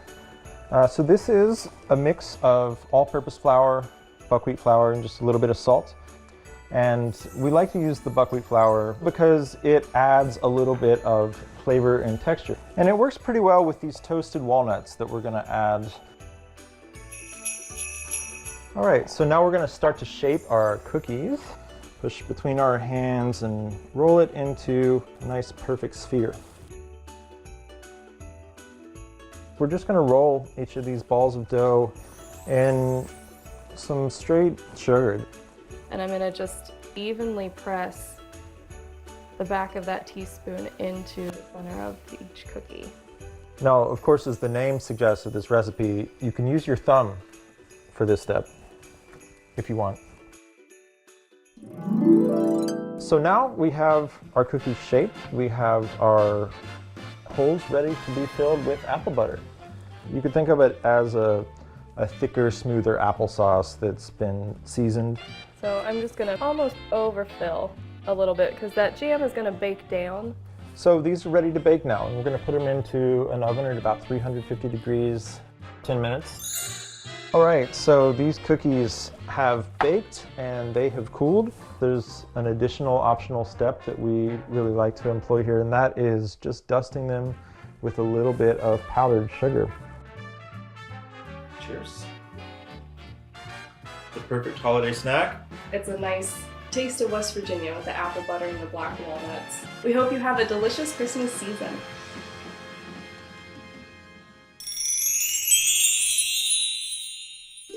Hi today, O'Day. Chef Mark Quinones here. Growing up in the South Bronx, I learned everything I had to learn about life by watching my mother and grandmother prepare Puerto Rican dishes that I can never forget about. You can't think of Puerto Rico in the holidays without drinking coquito. So I created an eggnog coquito cookie. We're gonna start by adding the flour, add the baking soda, baking powder, kosher salt, nutmeg. I feel like whenever I add the cinnamon, it begins to smell very holiday-ish. Next up, we're going to add our butter. So coquito, the way I know it to be, is essentially spiked eggnog. So you have an eggnog, and you have some Puerto Rican rum, and you have coquito. I feel like right now the dough's coming together just fine. You want it to kind of be loose and flaky like this. When you add your egg, you want to have texture in your cookie. I'm gonna add here the corn syrup, add your heavy cream. So at this point, I'm gonna roll that out, and I'm gonna take some cookies. One of my favorite techniques I like to use, believe it or not, the bottom half of my palm. And the reason why is because once again, it gives you leverage. I'm gonna sheet pan, I'm gonna add a little more flour at the bottom of that. Just to make sure that dough doesn't stick. And you're going to put your dough right in that sheet. When it comes out of the fridge, we're gonna cut the cookie mold out with the mold. Let's go ahead and cut some cookies out right now. I like round, it works for me. Use whatever shape you like. Lay them down on your parchment lined sheet pan. Preheat your oven to 350 degrees. I always bake for at least 12 minutes and I look at them. But no longer than 15 minutes, let's make the icing. Powdered sugar, cinnamon sugar, rum, coconut cream. Just mix it. Oh wow, beautiful. You're gonna put a small amount in the middle of the cookie And you're gonna work your way to the outer edges, and you're gonna stop before you get there because you're gonna add the toasted coconut on top as well. So literally just kind of go like that. And oh my God, look. It just screams holidays, it screams Puerto Rico, and it screams good times. And then I'm going to come over here and add some more coconut over the top. This is so good. This is so Puerto Rican. And let me tell you right now, this was so much fun. Happy holidays from my family to yours.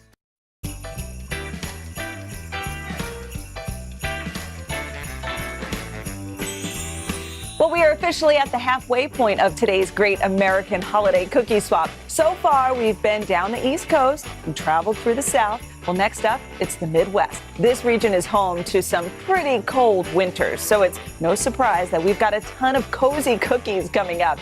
And don't forget to scan the QR code below for all of these recipes that you see here, plus information on how you can help Feeding America battle food insecurity this holiday season. Well, let's kick things off with country legend Martina McBride making a no-bake treat from her childhood. Hey everybody, it's Martina McBride here, and I'm so excited to share a very special treat from my home state of Kansas. Growing up, my high school had the best lunch ladies, and they made everything from scratch. Our lunch ladies were Thelma, Betty, and Virginia, which are just the perfect lunch lady names. I can't think of better ones. And when they made these no-bake cookies for lunch, we all were so excited because they're so delicious. So we're gonna start with some melted butter. And to this melted butter, we add some sugar and a little bit of milk. And then we're just gonna stir this and mix it well. These cookies are so easy, and there's no baking, so they're super easy to whip up during the holidays. We'll let that boil for about 1.5 minutes.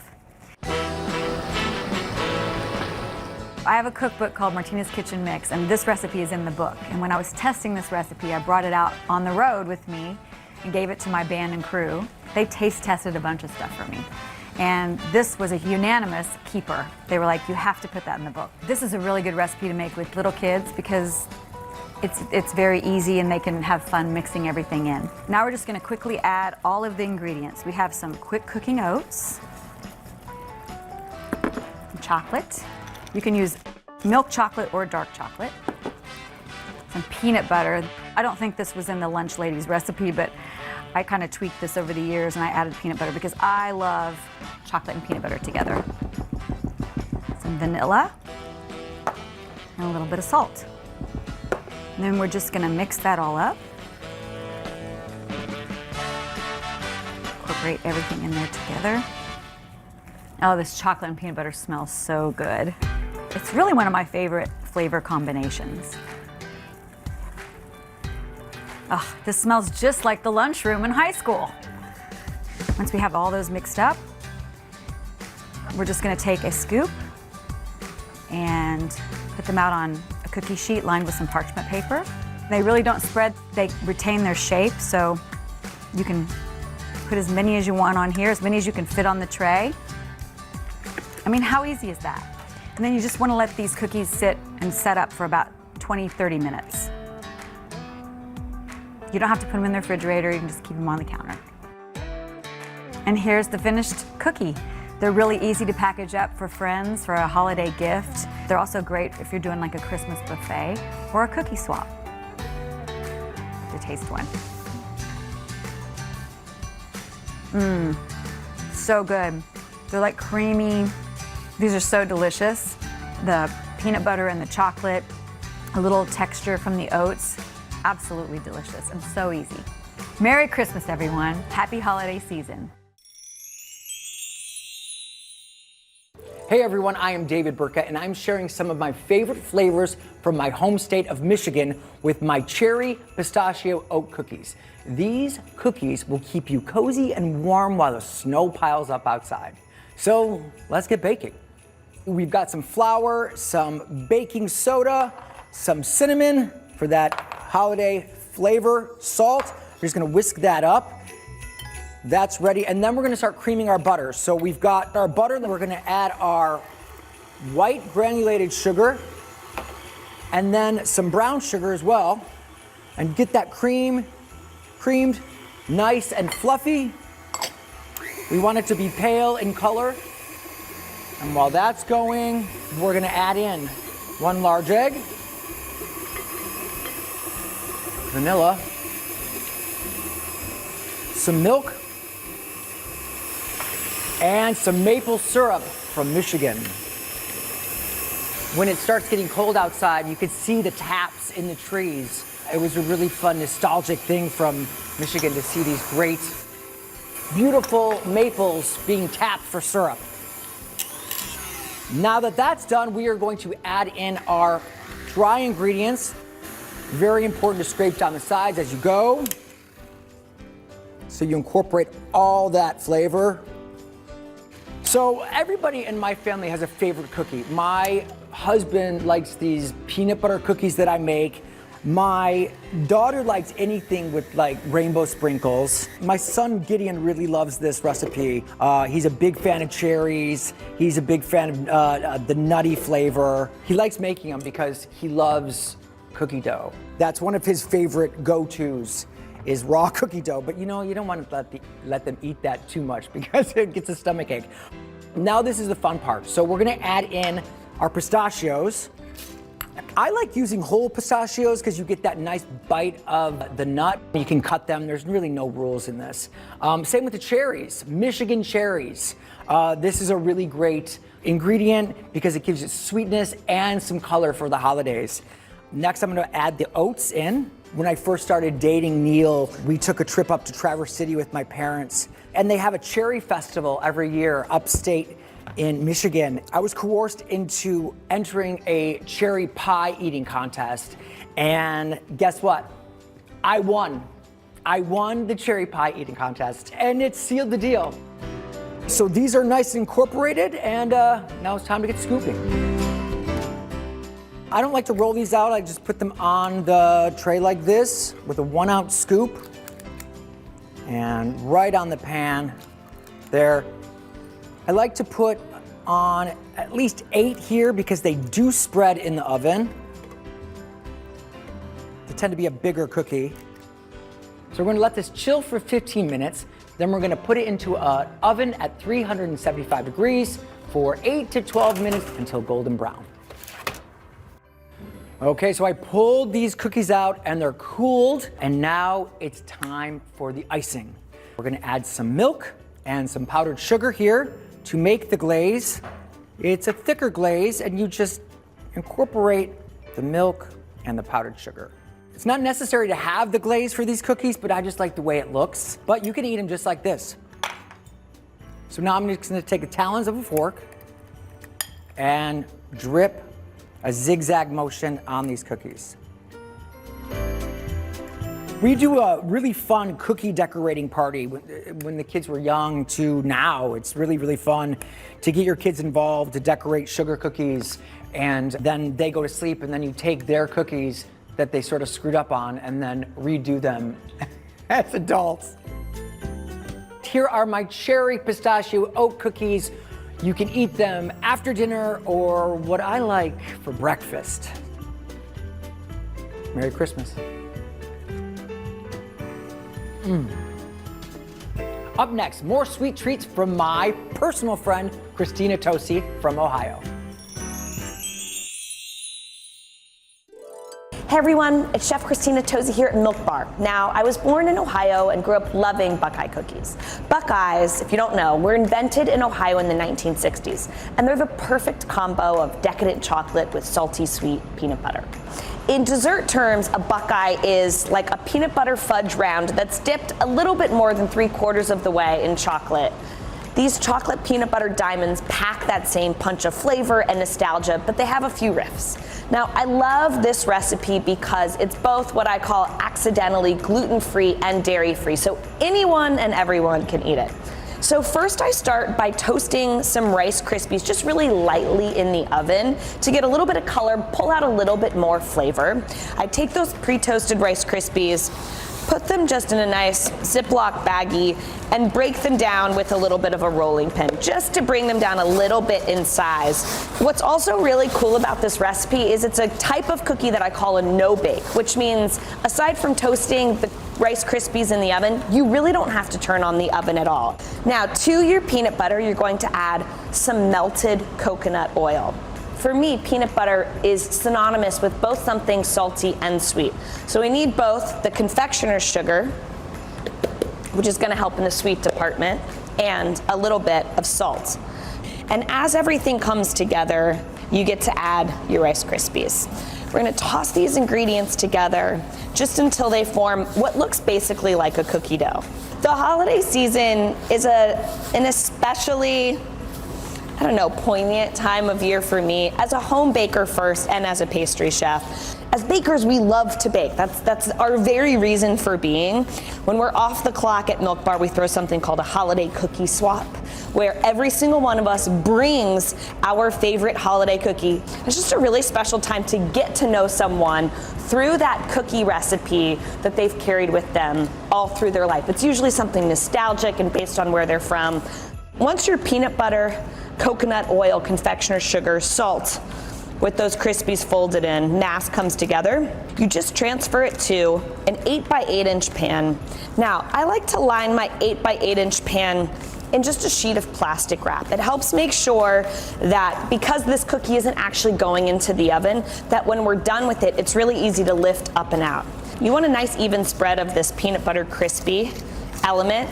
So you can use a knife, a new spatula. You can also use the palm of your hand. The palm of your hand wrapped in a little plastic wrap so that you don't get too much peanut butter going on your fingertips. But one nice solid, smooth mass. Next step is to melt down some semi-sweet chocolate just until it's a nice, smooth, fluid state.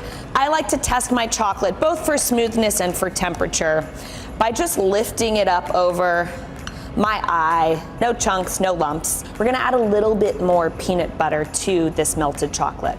And what that's gonna do is it's gonna give us a really nice chocolate top that's not so hard to crack when you go to slice it, or most importantly, when you go to eat it.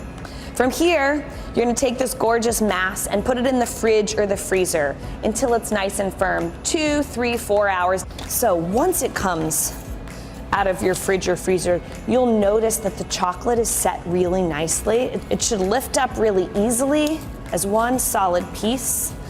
And then I just transfer it to a cutting board.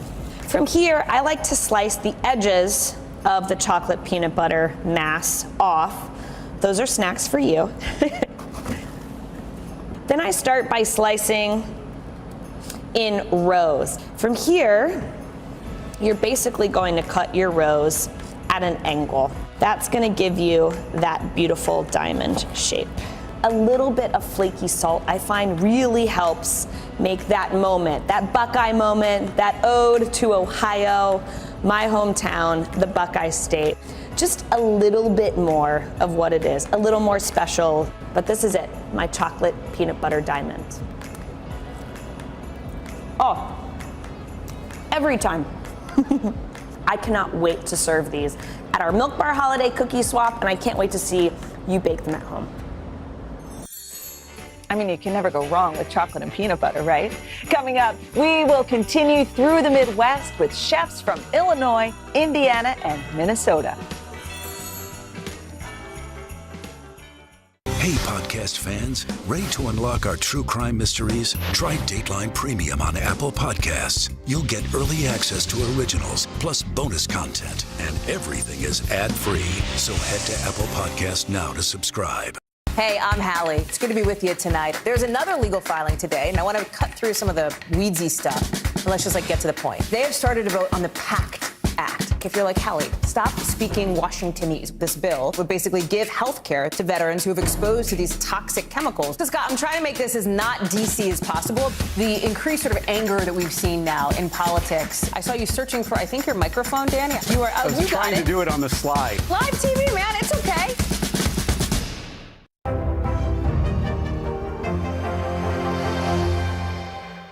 For breaking news in our changing world, Download the NBC News app.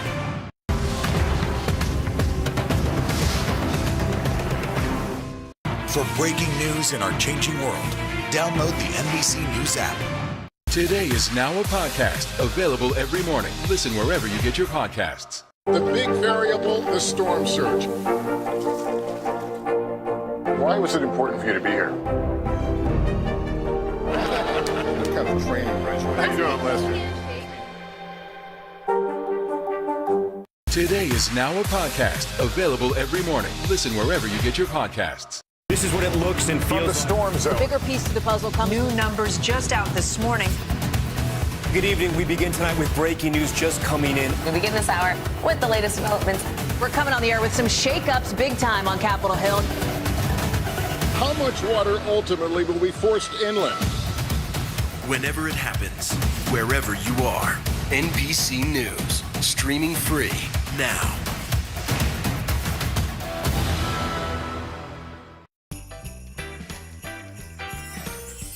Welcome back to the Great American Holiday Cookie Swap. We are working our way through America's heartland, the Midwest. Next up is Chef Connie Lovely Jackson, paying homage to a city she loves, Chicago.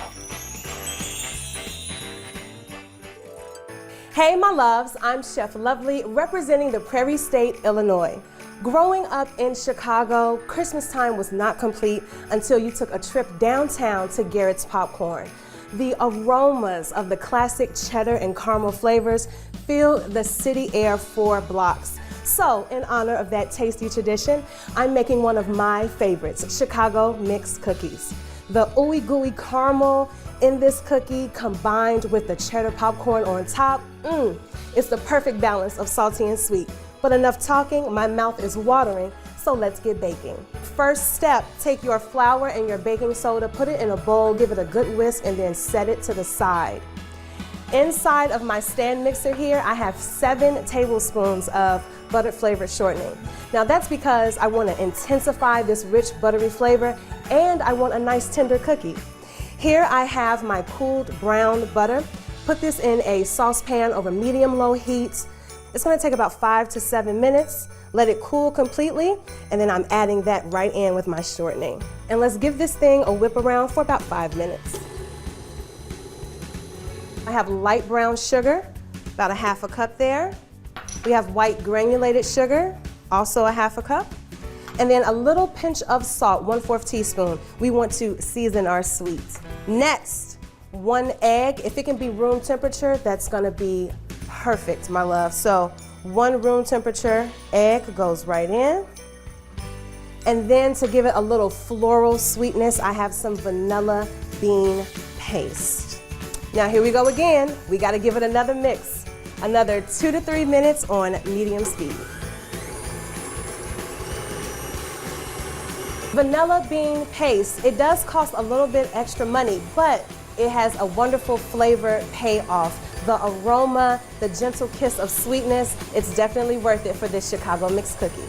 Now let's add our dry ingredients. Now this time it only needs about 30 seconds to come together. You just don't want to see any of the white streaks here. And don't give yourself a flour shower. Start on low and then gradually increase. Don't lick the beaters. I know you're tempted. Don't lick it. All right, now we add in the fun. So I have some caramel here. Next, I have some milk chocolates. And last, for a little crunch, a little texture, some chopped pecans. And with your spatula, go in by hand and just give it a really good mix. Now we need to get them on a parchment-lined or Silpat-lined baking sheet. Go ahead, take your scoop, and we're gonna make sure they're about 2 inches apart on the cookie sheet. This is gonna make sure that they don't touch while they're baking. And because we're using a cookie scoop, all of the cookies are gonna be the same size. That's my little pro tip.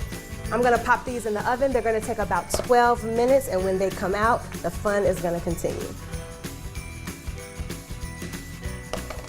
While it's still warm, I want you to gently and carefully take a round cutter, because if you're like me, you love a perfectly round cookie. Put this right on top of the cookie, and it should be slightly larger than the cookie as well. Put it right on the center here, and just give it a go around in a nice circular motion. Now that little bit of Chicago, that Garrett's cheddar popcorn, and if you don't have Garrett's, that's okay, just use your favorite cheddar popcorn. While the caramel is still nice and gooey and warm on top, it's gonna act as our glue. Take about 3 or 4 pieces and give it a gentle push right into the cookie and just pop it right on top, and then have a little snack too. So good. You can use the caramel popcorn as well if you want a little extra crunch and variety. With a little spatula, take your cookies, transfer it to a cooling rack so that they cool down completely. Your friends and family are going to absolutely love these cookies, so make the entire batch, let them cool, and then go in, take a bite, and share the love. Happy holidays.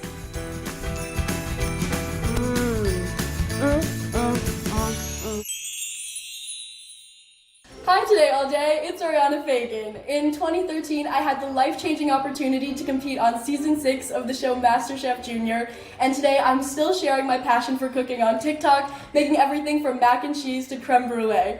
But my favorite recipes take me back to my childhood home in Minnesota. I'm the oldest of 5 siblings, and one of my fondest winter memories is going sledding with them on this little hill we had in our backyard. We would come inside with our cheeks red from the cold, and it was tradition for me to whip up a big batch of hot chocolate, which we would have together with some candy canes and tons of marshmallows, and that's the flavor combination that inspired these peppermint hot cocoa cookies. First up, in a large bowl, we're gonna crack 2 eggs. And then we're gonna add in our brown sugar. And using an electric mixer, we're gonna whisk this all up. I have some melted chocolate and butter, and I'm gonna pour that in there.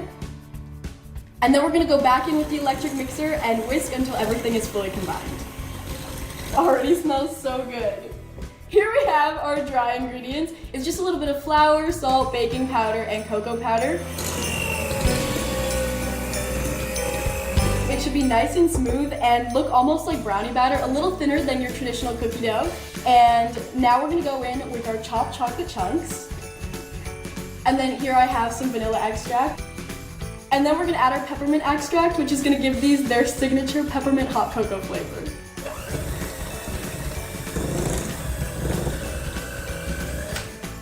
And there we have it. Now that our dough's ready, we can cover it in plastic and pop it into the fridge for 30 to 60 minutes, and I will be back then to shape and bake the cookies. I just pulled my dough out of the fridge, and now we can add it to our parchment-lined baking sheet. We're gonna just grab a pinch of the dough. It should fit in the palm of your hand, and we're gonna roll it into balls.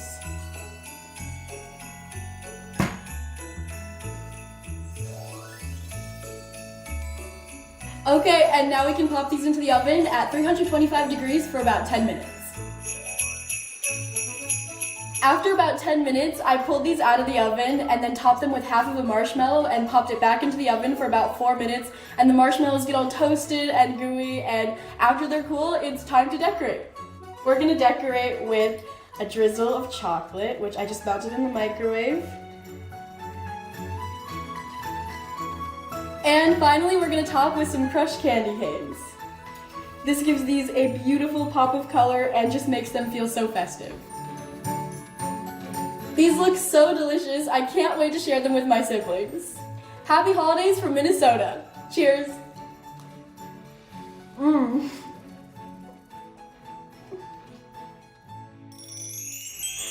Looks good. Thanks, Chef. Stick around because up next, we head to Indiana and Wisconsin. Hey, I'm Hallie. It's good to be with you tonight. There's another legal filing today, and I want to cut through some of the weedsy stuff. And let's just get to the point. They have started to vote on the PACT Act. If you're like, Hallie, stop speaking Washingtonese. This bill would basically give health care to veterans who have exposed to these toxic chemicals. So Scott, I'm trying to make this as not DC as possible. The increased sort of anger that we've seen now in politics. I saw you searching for, I think, your microphone, Danny. You are. I was trying to do it on the slide. Live TV, man. It's okay. This is what it looks and feels. From the storm zone. The bigger piece of the puzzle comes. New numbers just out this morning.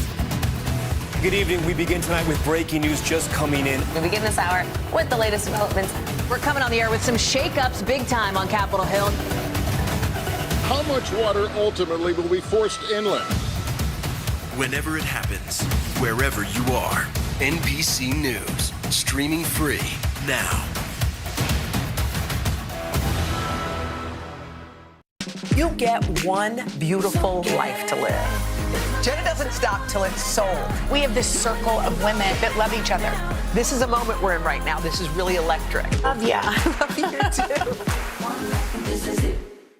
Hey, podcast fans, ready to unlock our true crime mysteries? Try Dateline Premium on Apple Podcasts. You'll get early access to originals, plus bonus content, and everything is ad-free. So head to Apple Podcasts now to subscribe. Hey, I'm Hallie. It's good to be with you tonight. There's another legal filing today, and I want to cut through some of the weedsy stuff, and let's just get to the point. They have started to vote on the PACT Act. If you're like, Hallie, stop speaking Washingtonese. This bill would basically give health care to veterans who have exposed to these toxic chemicals. So, Scott, I'm trying to make this as not DC as possible. The increased sort of anger that we've seen now in politics. I saw you searching for, I think, your microphone, Dan. You are. I was trying to do it on the slide. Live TV, man. It's okay.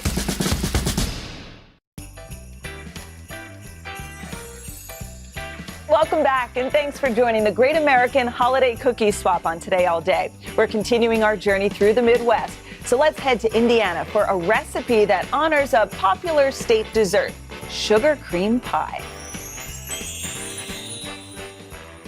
Hey everyone, I'm Chef Kelsey Murphy, owner of Inspo Restaurant in Indianapolis. Today I'm making sugar cream sandwich cookies, a fun mashup of two Hoosier State staples, sugar cream pie and a pork tenderloin sandwich. With a creamy filling rolled in crunchy bacon bits, this cookie is the perfect sweet and salty treat. So let's get baking. I already have my chilled dough here. I let this chill for about an hour, and this really helps make it easier to roll the dough and just to work with it. It also helps deepen those flavors, like that maple syrup that we put into the cookie dough. I'm gonna take my cinnamon and my nutmeg and just stir these together with the sugar until it's all combined and incorporated. And then I like to use an ice cream scoop when I'm making my cookies. It just, one, it makes it easier to get the dough out of the bowl, and two, it more ensures that your cookies are all going to be the same size. And then I just roll this into the sugar mixture and put it right on my lined baking sheet. So this cookie is actually just like a snickerdoodle cookie because it contains baking soda and cream of tartar in the dough. We're just kind of jazzing it up with a little maple syrup and making it a little spicy. The cream of tartar and the baking soda together make the cookies super fluffy, chewy, and it adds this kind of nice acidic bite to it that makes it different than a regular sugar cookie. So now we're gonna flatten the cookies really quick before we put them into the oven. I don't like to flatten them all the way, but just press them just lightly with the palm of your hand. It kind of just, again, so if your circles weren't perfect, it kind of just evens everything out. And then we're all set. These go in the oven right now, 9 minutes, 350 degrees. While our cookies are baking, we're gonna start making our frosting for the sandwich cookies. I like using cream cheese frosting for this cookie because it really plays down the sweetness a little bit, especially when you're eating two cookies with filling and the bacon. We have our stand mixer and we have 4 ounces of cream cheese in there. And to that, we're gonna add butter. And then we're gonna go ahead and add some vanilla, some salt. And then we are gonna go ahead and blend this together. And now we're gonna slowly add our powdered sugar. I'm gonna crank this up a little higher to make sure that cream cheese is super smooth. And we're done. It's a perfect consistency, nice and smooth and creamy. It's not too fluid, but it's also not too stiff. Here I have my finished cookies fresh out of the oven. I let them cool on a cooling rack for about 15-20 minutes until they're at room temperature. And we're gonna take some of our frosting and we're gonna dollop it on the cookie. I want a good helping of frosting on there so we have enough that it'll have the bacon bits stick all around it. So we're gonna take this, we're gonna take another cookie and sandwich it just like that. And now the fun part, we get to roll it in some bacon bits. So I previously made some bacon. I put it on a sheet tray and I baked it at 400 degrees for about 15 minutes until it's nice and crunchy, let it cool, and then I just take a knife to it and break it all up into these bite-sized little pieces. So I'm gonna take a little bit of my bacon bits and just cover the sides of the sandwich cookie.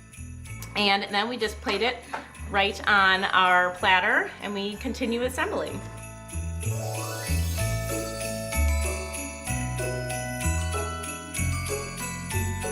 I am so ready to dive into these. Guys, oh, these are even better than they look. And the cookies have a perfect chew and bite to it. Super creamy, super delicious, and then the crunchy and salty bite of the bacon on the outside. You have to try these at home. Have a super sweet Christmas season. Hey everyone, I'm Jen Barney, a pastry chef and owner of Meringue Bakery in La Crosse, Wisconsin. I was born and raised in Stanley, Wisconsin, and I'm very proud to come from a long line of dairy farmers. So today, I've created a recipe that both celebrates and supports our awesome farmers, cookies and cream cow fudge. The first step is to make the black cow spots. I'll take my sugar, cream cheese,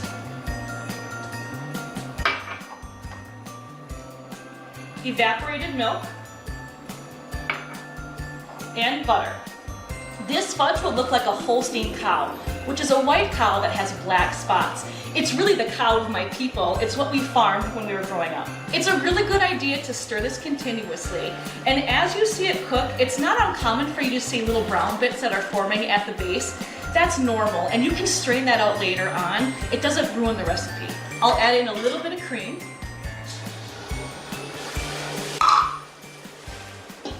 Ooh, look at that steam.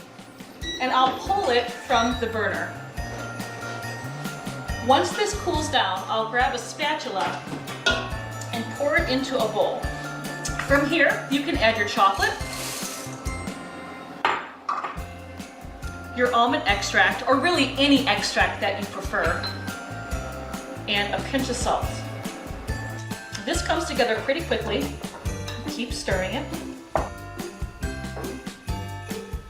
Lastly, you just have to spread this out onto a sheet pan.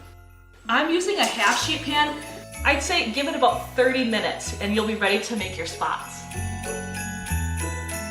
Our dark fudge has hardened and I put on a set of gloves, not necessary, but certainly more hygienic. Easiest part here, and it's actually the most fun part of this whole recipe, is just creating these spots. It's better when they're not perfect. So we're looking for a random assortment of ball sizes. We're looking for a really natural, organic looking cow spot pattern. We'll take all of these spots and head to the freezer with them. As our dark chocolate spots are chilling in the fridge, I've gone ahead and started our white chocolate fudge. Now this recipe is almost exactly the same as before, only this time it's a little bit larger size and we're using white chocolate instead of dark chocolate. I'm transferring this into another bowl so it stops cooking. I'm also adding a little bit of almond extract. And we have some heavy cream as well. And as always, a pinch of salt. Lastly, I'll add my white chocolate.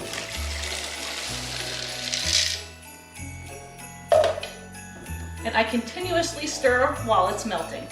And we're ready to assemble. Take the black spots fresh out of the fridge, and I put about half of them down. Now, I am able to pour my white fudge in, all the way in, and I place the last half of the chocolate spots right on top. Here we have our finished cookies and cream cow fudge, but you know what? I need some official taste testers here. This is my family. I have Millie, my son Wyatt, and my husband Brian. Let's dig in. Thank you so much, and happy holidays from Wisconsin. Thanks, Jennifer. I know a few boys in my house who would go crazy for that cow fudge. Okay, so we are only halfway through the Midwest. Coming up, you don't want to miss more amazing recipes, this time from Missouri and North Dakota. You get one beautiful life to live. What are you gonna do? This show is so fun, but having you as a positive force means really the world to me. Jenna doesn't stop till it's sold, okay? We have this circle of women that love each other. I decided I'm gonna go with the rhythm of life. And you love riding the wave. This is a moment we're in right now. This is really electric. Yeah. I love you too. Hey, I'm Hallie. It's good to be with you tonight. There's another legal filing today, and I want to cut through some of the weedsy stuff. And let's just get to the point. They have started to vote on the PACT Act. If you're like, Hallie, stop speaking Washingtonese. This bill would basically give health care to veterans who have exposed to these toxic chemicals. So, Scott, I'm trying to make this as not DC as possible. The increased sort of anger that we've seen now in politics. I saw you searching for, I think, your microphone, Dan. You are. I was trying to do it on the slide. Live TV, man. It's okay. You get one beautiful life to live. Jenna doesn't stop till it's sold. We have this circle of women that love each other. This is a moment we're in right now. This is really electric. Yeah. I love you too. Let's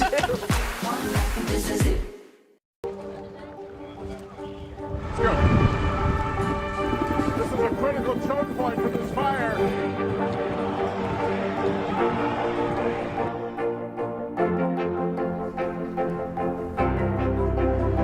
And good evening from New Orleans. Nice to really spend some time with you. Appreciate it.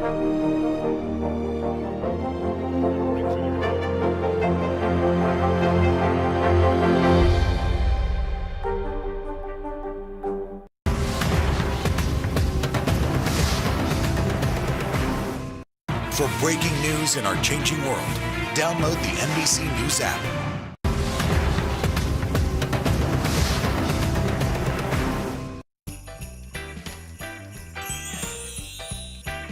Welcome back to the Great American Holiday Cookie Swap. Next up on our Midwest Roundup, we've got a chef turning Missouri's famous gooey butter cake into a cookie. And bonus points. This is a fun one to make with the kids. Check it out. Hey everyone, I'm Sarita Geller, the food writer behind the Ritzy Mom blog. But most importantly, I am the mother of these two beautiful girls. My daughters, Bea and Tilly, are going to help me today with a really easy and fun cookie recipe that is just perfect for the holidays. This gooey butter cookie is my take on a very classic St. Louis dessert, the gooey butter cake. It is always the crowd favorite, so I decided to put my own spin on it and turn it into a cookie. You are going to love it. So girls, let's get baking. Yay, cookie time! Okay, great, let's get started, girls. So Bea, I'm gonna just move you away from the mixer so that I can show everybody what we're gonna do first. The first step, I have some salted butter and some full-fat cream cheese. They're both soft, and we're just gonna give it a quick blend. Once that gets going, we're gonna add some granulated sugar. And the really great thing about gooey butter cake and gooey butter cookies is that it's a fluffy cookie. It has a hint of vanilla and kind of a cheesecake, butter cake mixed together, which is truly beautiful. We're gonna add some whole eggs and this hint of vanilla that gives it that special flavor. While this is mixing, I'm gonna need your help, girls. Okay. You're gonna help me with the dry ingredients, okay? So this is our baking powder. We have some pre-measured flour all ready for the girls, and to that we're gonna first add baking powder. Tilly, do you wanna tell everybody what the baking powder does? It makes them puffy. It absolutely does. This is what's gonna, go ahead and put it in there, and you can start mixing that up. And to balance that out, what are we gonna do? What's this? Remember? Yes, it's the cornstarch. And the cornstarch is gonna soften that cookie. It's gonna add the gooiness and tenderize it. And then you did a great job with that. And we're gonna add a little bit of sea salt. So I'm gonna stop the mixer. I'm gonna just scrape down the bowl and get the bottom of the bowl because some stuff gets stuck down there and we don't want that. And what I'm gonna do now is we're gonna turn the mixer to the lowest speed. We're gonna gradually add in the ingredients very lightly so that they don't clump or make the cookie dense. And we're just gonna let that mix. And what I like to do, you do have to chill this dough. It's a very, very soft dough. It gets sticky, but it's great, but we do have to chill it. So in order to do that for kids, I make it a little bit easier by turning it into these little containers. That makes it super easy to scoop out the dough. So we're gonna scrape this out and give it a final mix. And I'm just gonna push it a little bit out. See, I told you these were messy cookies, didn't I? Yeah. Okay, now that the dough is chilled, we are ready for the next step, which is the most fun of all of this, and that is going to be scooping out, making little balls, rolling it in powdered sugar, and baking up the cookies. So we're gonna take a scoop, and since this dough is really sticky, you're gonna take a little bit of powdered sugar, rub it between your hands, and that's gonna stop it from being too sticky, right? Yes, all right. Okay, and we're gonna put a dough ball in our hands and you're gonna roll it into a little ball. And then what do? It's perfect. Drop it in there, and this is gonna give it that really snow-covered, crackled look that is perfect for a holiday cookie. And you're gonna put that right on the baking sheet. I like to put 6 cookies per baking sheet just to give it room to spread. These don't spread too much. Okay, girls, we have the best cookies ever ready to eat. Go ahead, these are freshly baked, warm cookies, and that's one of the really great things about these cookies. You can eat them warm or cold, however you want them, and they're still extra gooey and extra delicious. Girls, did you have fun today? Yeah. Were these the best cookies? Yeah. Happy holidays from Missouri. Hi folks, I'm Kevin Scharf, chef and owner of Brazen Open Kitchen here in my hometown, Dubuque, Iowa. Growing up, Scotcheroos were a quintessential celebration treat for us. At any potluck, you could always expect someone to show up with these amazing chocolate peanut butter delights. My Scotcherookie recipe is a reimagined version with just a little twist. So let's get baking. We're gonna take our flour, baking soda, baking powder, and salt, and we want to combine them. It's important to make sure that you whisk so everything is combined evenly. We're going to move to the stand mixer, and we are going to cream our butter and or margarine. I personally enjoy using 50-50. So butter will give you crispy, and the margarine is going to help you get that chewiness that you're looking for. Once your butter or margarine is well whipped, we are going to add our brown sugar, our peanut butter, cream our sugar and our peanut butter in, add our egg and butterscotch extract. Mix on low until well combined. The next step in our recipe is to combine our dry ingredients with the wet ingredients. We want to add our crispy rice cereal, and we're going to add our melted butterscotch chips. To know when you've got them melted correctly and to the right temperature before you add to the dough, you're looking for the consistency of creamy peanut butter. I like to shape these cookies into about a 2 tablespoon size dough ball. You can find a ice cream scoop that is about 2 tablespoons to create a perfect shaped ball. And all we're gonna do is roll them in our rice cereal. I am putting the cookie dough balls directly on a nonstick pan. But if you don't have a nonstick pan, it is wise to use parchment paper.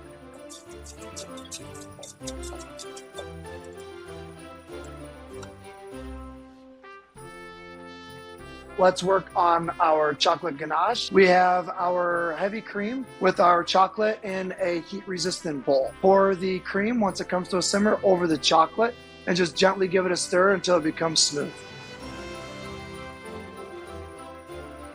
We've put the cookies on a wire rack over parchment. This is where you bring the whole family in and have a little fun with it. My favorite is to use a wire whisk, and we can drizzle them over the top.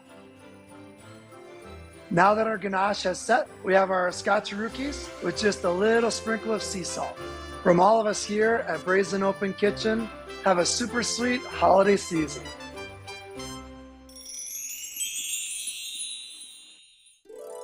Hey everyone, I'm Angela Garbitz and I'm coming to you from the Cornhusker State, Nebraska. I'm here in my bakery, Goldenrod Pastries, and today I'm sharing one of my favorite recipes with you, triple chocolate corn cookies.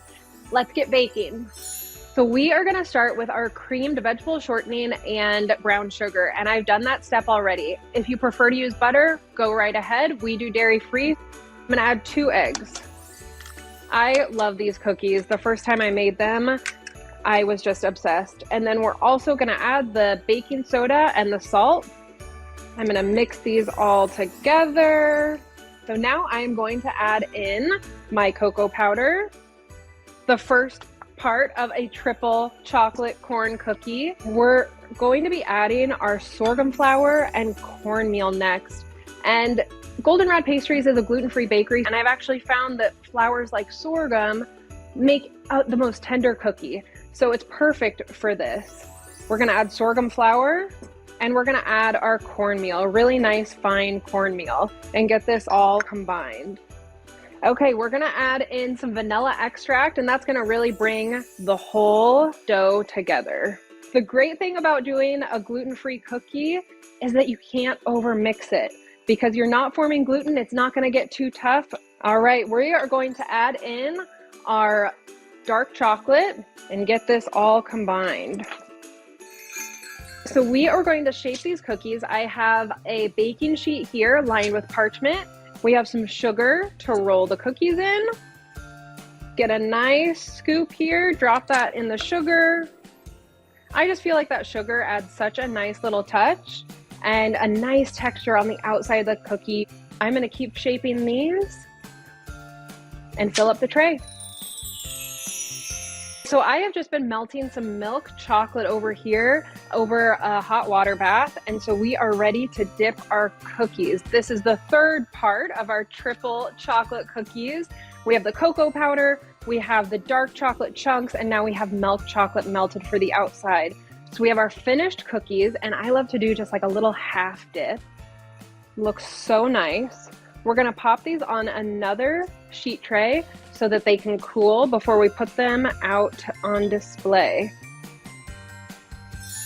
So we have one last cookie that is dipped in our milk chocolate, and I have these really, really cute little snowflake sprinkles that I'm gonna put on the warm milk chocolate. I just pulled my cookies out of the fridge. The chocolate is nice and set, and I'm ready to plate them. We use the corn flour, the cornmeal, the sorghum flour, all grains that are grown here in Nebraska. I just love this cookie. So Merry Christmas and Happy Holidays from Nebraska. Still ahead, we're about to wrap up our time in the Midwest with North and South Dakota. Then we're headed to the Southwest. We'll have more after this.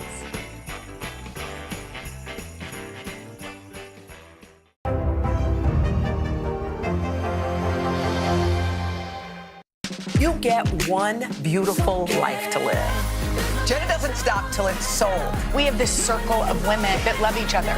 This is a moment we're in right now. This is really electric. Love ya. Love you too.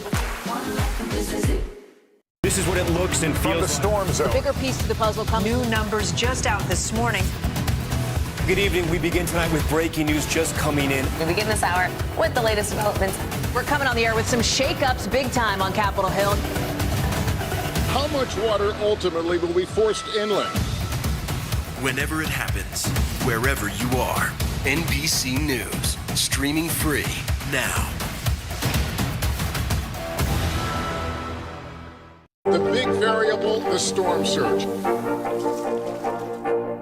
Why was it important for you to be here? What kind of training regimen? How you doing, Lester? Today is now a podcast available every morning. Listen wherever you get your podcasts. Top Story with Tom Llamas. Weeknights at 7 on NBC News Now.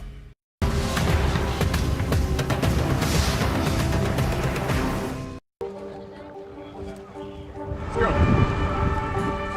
This is a critical choke point for this fire.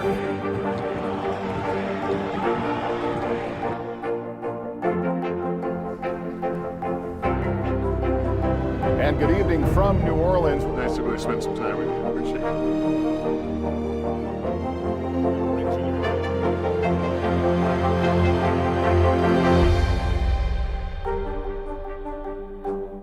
Top Story with Tom Llamas. Weeknights at 7 on NBC News Now.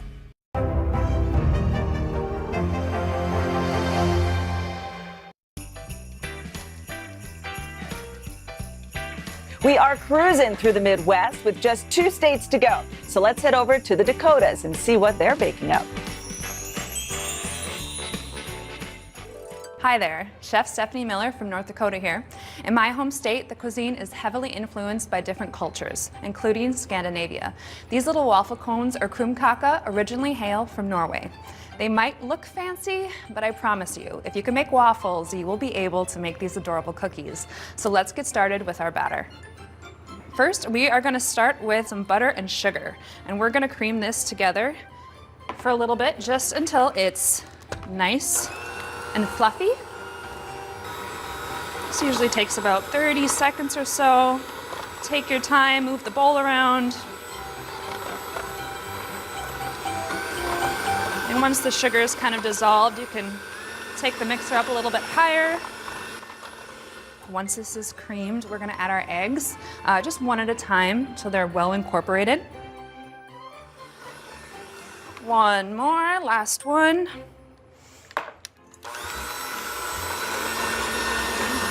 This is the consistency you're looking for. After we added the eggs, we are going to want to add the vanilla and the cardamom. And the cardamom is kind of just the real flavor and star of the show. It just really makes for a delicious cookie, in my opinion. Add that as well. All right, after we have the vanilla and the cardamom added, we're going to want to add our milk. Add a little bit more. I would probably say in 3 batches would be great. All right, once we kind of have all of our wet ingredients incorporated, we're gonna wanna add our flour, the last ingredient. And again, I add this probably in about 2 batches. Again, start it on slow, just so you don't have flour everywhere. And we just kind of wanna mix this until we don't see any dry flour. Okay, this looks great. Well, we have our batter here. It's nice, it's smooth, it is ready to go. We have our machine, it's plugged in as well. So I am just going to open this up. And I usually go, at least when I first start, 1 at a time until I really get the hang of it. Take about, I would say 1.5 teaspoons of batter. It does not take much. And just put it right in the center, just like that. Close it, lock it. We're just gonna wait for about a minute until the batter is nice golden brown, and then we'll take them out. So just take a little offset spatula so you don't burn your fingers. Take it onto a board, and you wanna work super quick. The batter does dry very quickly. And just roll it on the cone, just like this. And just kind of keep it on that cone for about 10 seconds, just so the dough and the cookie really set and make it very nice, nicely shaped. Wiggle the cone a little bit. And then we can just put it right on there. How beautiful is that? All right, we can make another one now. Normally for Christmas, a bunch of my family comes together and makes this at the kitchen table, which is really fun. I've been making krumkake cookies since I wouldn't say born, but probably like 3 or 4. I was sitting on the kitchen counter with my grandma, with my mom, and we were rolling these, almost rolling and eating at the same exact speed. I'm just gonna wiggle it off the cone, place it here. These look great, and we are ready to make our whipped cream filling. All right, once we have our krumkake cookies and they are nice and cooled, we are ready to work on our whipped cream filling. We have some heavy cream in our bowl, and we're gonna make our whipped cream filling. Start on low, don't splatter it everywhere. And we're looking for just to kind of get a little bit of air into the whipped cream, or into the cream, and then we'll incorporate our other ingredients.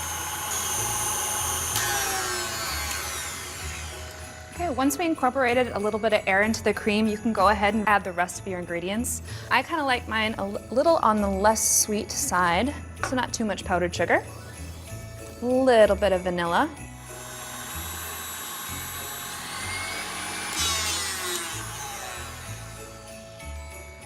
Okay, now that we have our whipped cream filling ready to go, we are going to put it in our piping bag and fill these.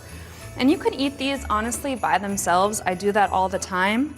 But since it's the holidays, we wanted to be a little bit more festive. Once you do fill these with whipped cream, you want to serve them right away. Beautiful. Oh, these are going to be great and delicious. Look at those. Here are your beautiful cardamom krumkake cookies filled with whipped cream. Have a very Merry Christmas and a Happy Holidays. Enjoy.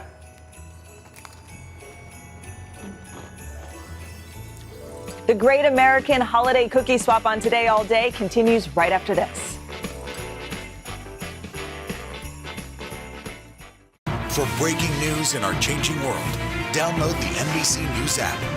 The big variable, the storm surge. Why was it important for you to be here?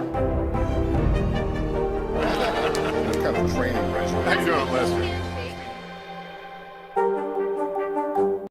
You get one beautiful life to live. Jenna doesn't stop till it's sold. We have this circle of women that love each other. This is a moment we're in right now. This is really electric. Love ya. Love you too. Hey, I'm Hallie. It's good to be with you tonight. There's another legal filing today, and I want to cut through some of the weedsy stuff. And let's just get to the point. They have started to vote on the PACT Act. If you're like, Hallie, stop speaking Washingtonese. This bill would basically give health care to veterans who have exposed to these toxic chemicals. So, Scott, I'm trying to make this as not DC as possible. The increased sort of anger that we've seen now in politics. I saw you searching for, I think, your microphone, Dan. You are out. I was trying to do it on the slide. Live TV, man. It's okay.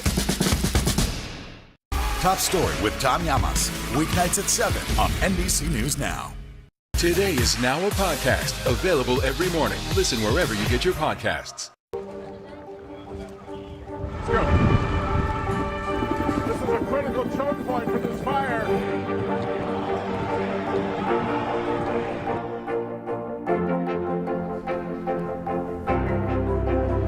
And good evening from New Orleans. Nice to really spend some time with you. Appreciate it.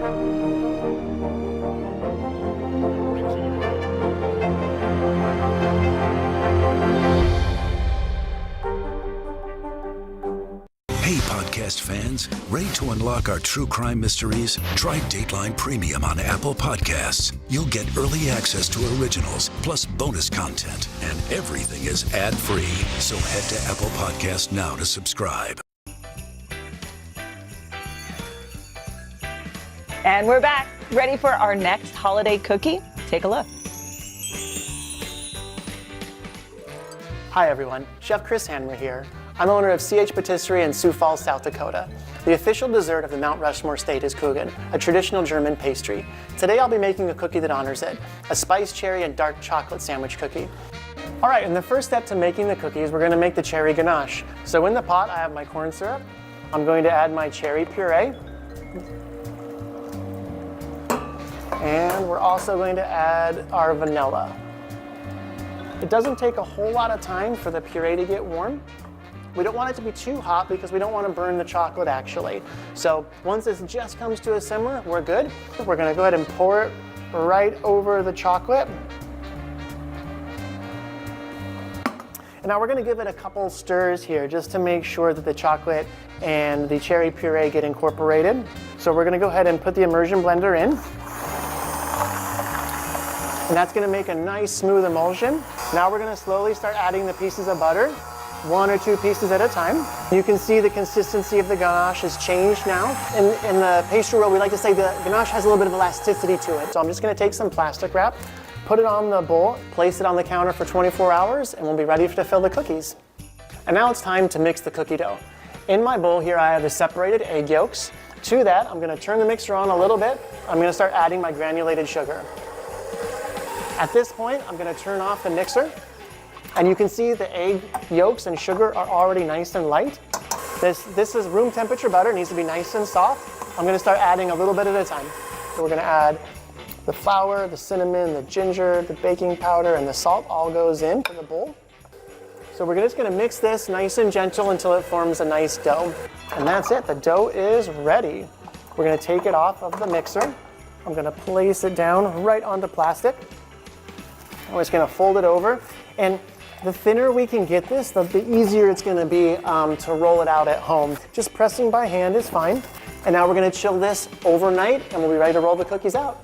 For this cookie dough, you wanna go to about, between 1/4 and an 1/8 inch. So now I have my cutter, and now I'm gonna punch out the cookies right here and start laying them on the tray. So we're gonna put these in the oven at 350 degrees for about 8 to 10 minutes. Some ovens a little bit longer, some a little bit less, until they're nice and golden brown around the edges and maybe a tiny bit blonde. All right, so now it's time to finish the cookies. We have our baked cookies that we put on a cooling rack to get them down to room temperature. So we're gonna put about a tablespoon of filling in the center of each cookie, both face side up, so baked side up. We're gonna make a nice little mark right there on each one. So now we're just gonna take the top layer, sandwich it right on the top. Dusting them with powdered sugar really adds that kind of finishing touch to it. And I'm ready to give it a taste. As you can see, we have this beautiful chocolate layers in between. The spice is perfect. It's crispy and light, and the butteriness of the cookie along with the ganache. I can't wait for you guys to try this at home. Well, that ends our time in the Midwest. Up next, we are heading southwest with our own Savannah Guthrie, honoring her home state of Arizona. You won't want to miss it. We'll be right back after this.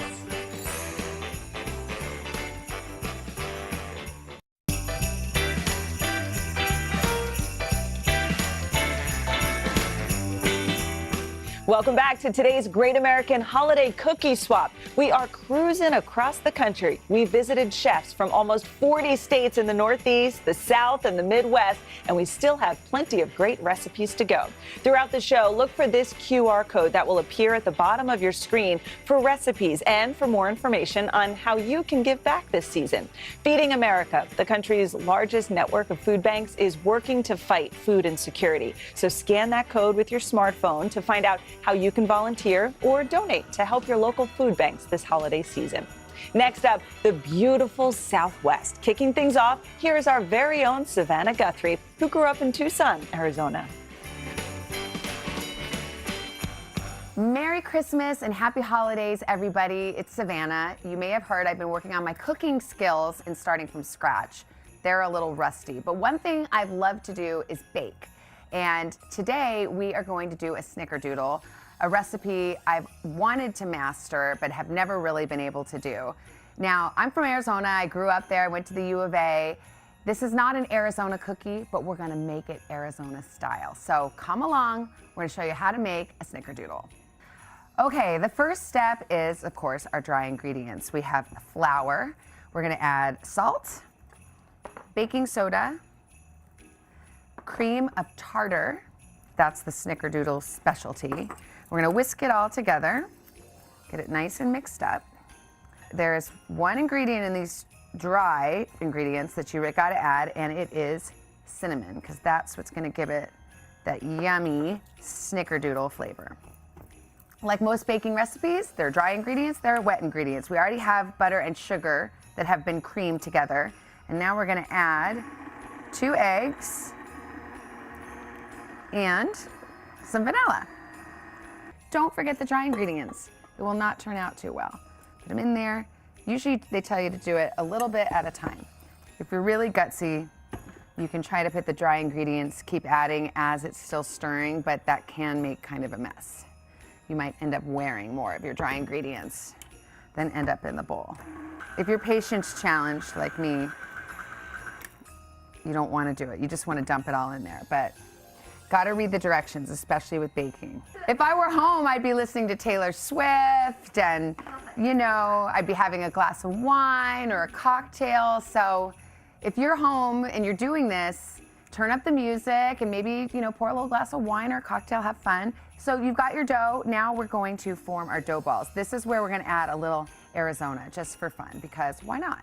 So you make your dough balls. If you use an ice cream scoop, they'll be nice and even. I never do that at home. And then just drop it in your sprinkles and roll it around. You can use this spoon. Now look, this is where you can be creative and have fun. You can do double trouble, do a little gold in there, and that's it.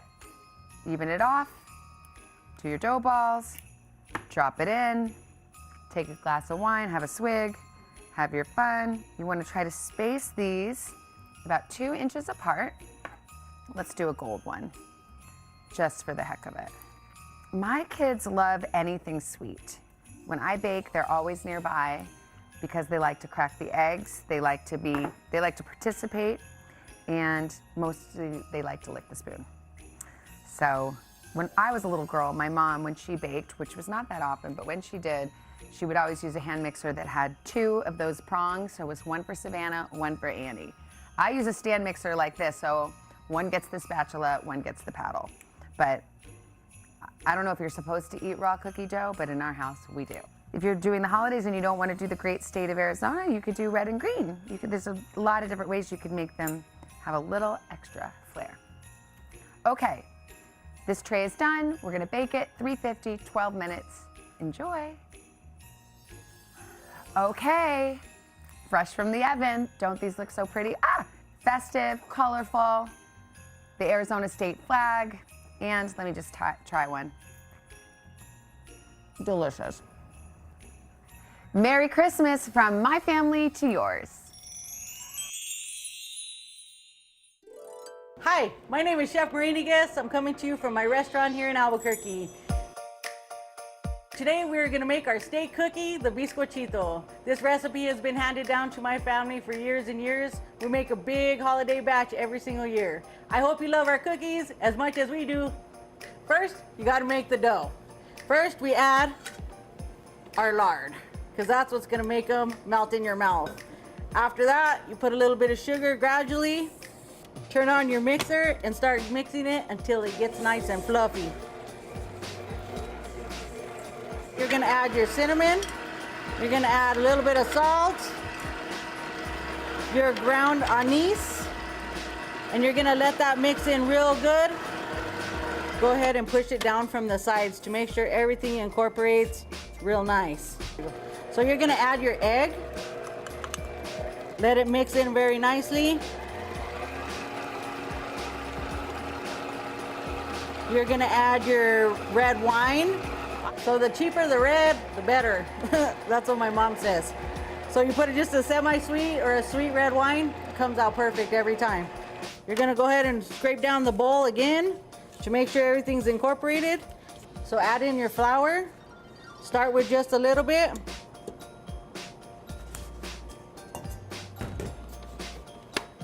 Get it mixing.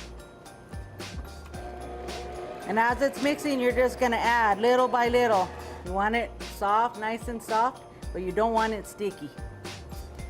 At this point, you could add walnuts, pretty much anything you want to. Walnuts are normally not too much part of a bizcochito, but this is something that my family likes to add to make it just a little bit different. All right, it's looking good. After your dough's done, you go ahead and pack it up in your cookie gun. Traditionally, these aren't used as much in bizcochitos here. You normally roll them out, but this is the way my mom likes to do it, so this is the way I'm gonna do it. It makes a pretty little flower, so let's go. Not one of them's the same, it's like a snowflake. Okay, so in the oven they go, 350 for like 15 minutes.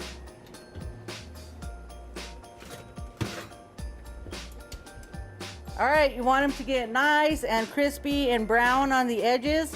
Make sure they're hot when you're gonna cinnamon and sugar them. This makes a big batch. Make sure your family comes and helps you because that's what makes them more fun, and then you get the job done faster. The cookies are done, they're on a plate.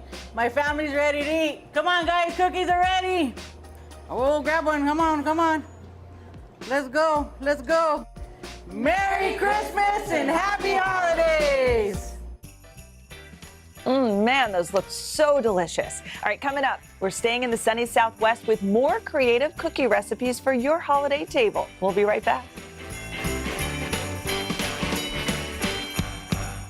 Top Story with Tom Llamas, weeknights at 7 on NBC News Now.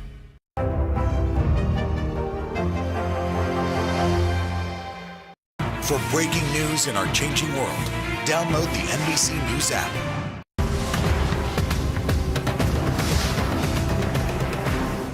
Hey, I'm Hallie. It's good to be with you tonight. There's another legal filing today, and I want to cut through some of the weedsy stuff. And let's just get to the point. They have started to vote on the PACT Act. If you're like, Hallie, stop speaking Washingtonese. This bill would basically give health care to veterans who have exposed to these toxic chemicals. So, Scott, I'm trying to make this as not DC as possible. The increased sort of anger that we've seen now in politics. I saw you searching for, I think, your microphone, Dan. You are. I was trying to do it on the slide. Live TV, man. It's okay. Hey, podcast fans, ready to unlock our true crime mysteries? Try Dateline Premium on Apple Podcasts. You'll get early access to originals, plus bonus content, and everything is ad-free. So head to Apple Podcasts now to subscribe. Let's go. This is a critical choke point for this fire.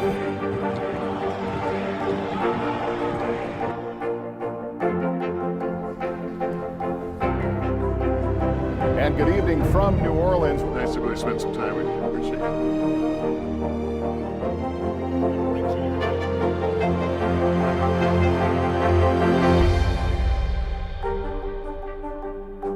Today is now a podcast available every morning. Listen wherever you get your podcasts.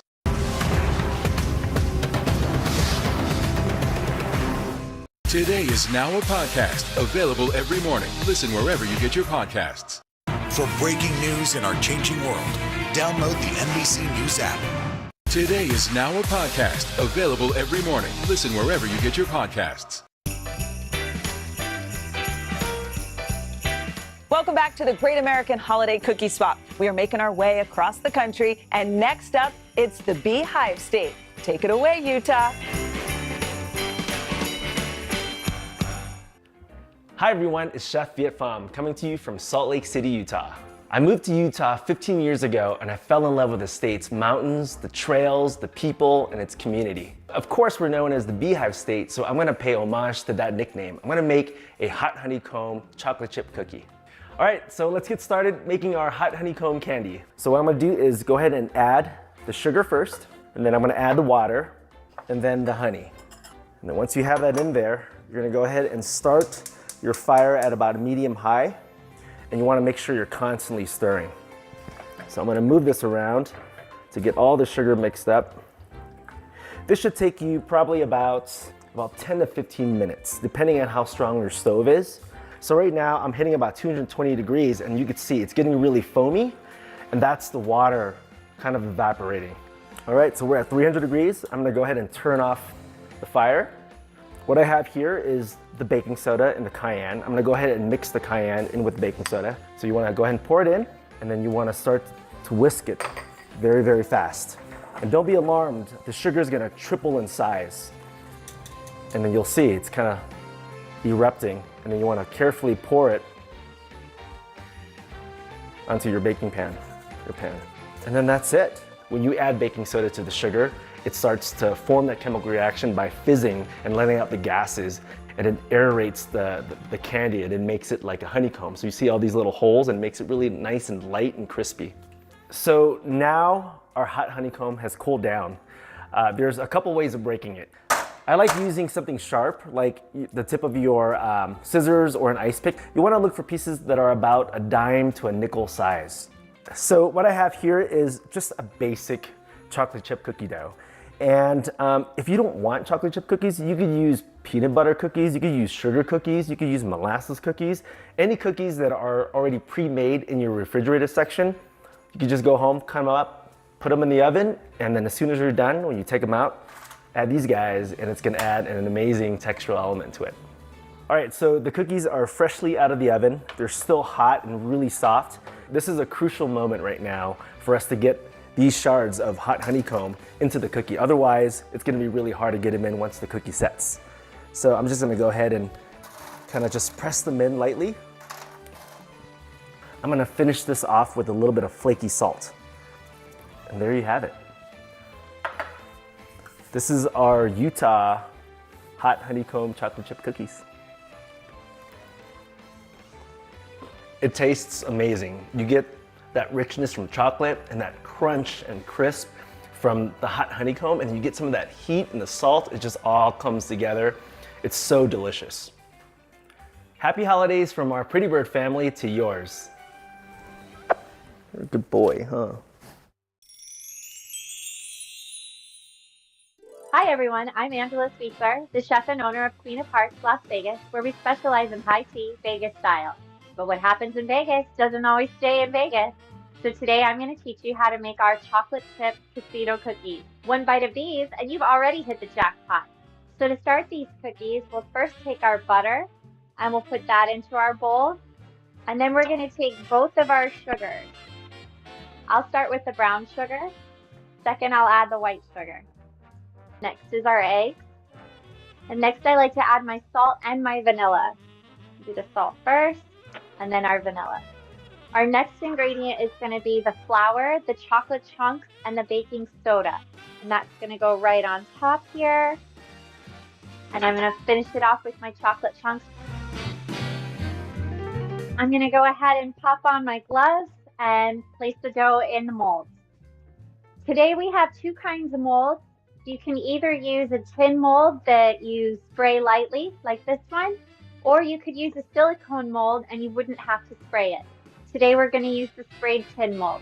So I'm going to take my dough and I'm going to pinch off about a teaspoon and place it in my muffin mold. So I've got this dough pressed all into my mold. I'm going to chill it for about 5 minutes and then I'm going to bake. Okay, so these chocolate chip cookies are plated fresh out of the oven and they've cooled off. So let's go ahead and start adding our sugar paste and fondant decoration. I like to start with the pre-colored fondant. Today we'll start with the basic red, yellow, green, and black. Now I'm going to take it and I'm going to place it on this parchment paper and I'm going to roll it out to about the thickness of a nickel. And I'll pick it up a few times just so it doesn't get stuck to anything. Alright, so my cookies are about this size here. And I'm going to take my first cutter and press down evenly and give a little twist. Now to adhere it to the cookie, I'm going to flip to the back side and just use the tiniest dab of water. That little dab of water will make it just moist enough that it'll stick to the top of the cookie. Now that we've got all of our colors on here, let's start with the white fondant. The white fondant is going to add those little casino chip details that make these cookies really iconic. So we've got our white fondant out and we're going to be using different size cutters to get that center shape. And then I'll cut my little detail pieces off of here. I will need 4 of these per cookie. You're just going to eye these. They don't have to be perfect. And I'll take my little round cutter and that piece that came out we'll glue on right into the middle. And then we'll take each of our edge pieces and you'll line them up one across from the other. And then using this tiny, tiny cutter, we'll get those little buttons. And those will go right in the center.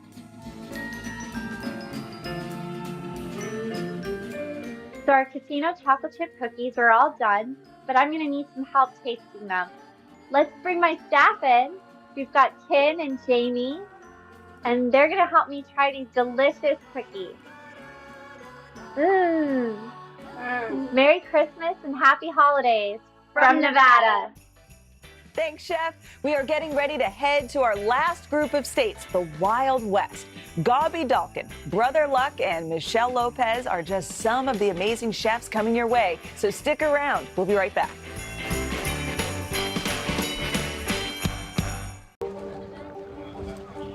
Let's go. This is a critical choke point for this fire.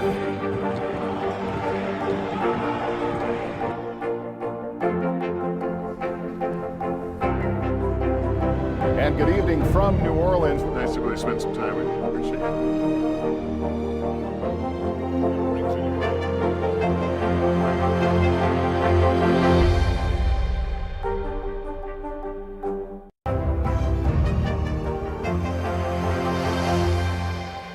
This is what it looks and feels. From the storm zone. The bigger piece of the puzzle comes. New numbers just out this morning. Good evening. We begin tonight with breaking news just coming in. We begin this hour with the latest developments. We're coming on the air with some shakeups big time on Capitol Hill. How much water ultimately will be forced inland? Whenever it happens, wherever you are, NBC News, streaming free now. Today is now a podcast available every morning. Listen wherever you get your podcasts.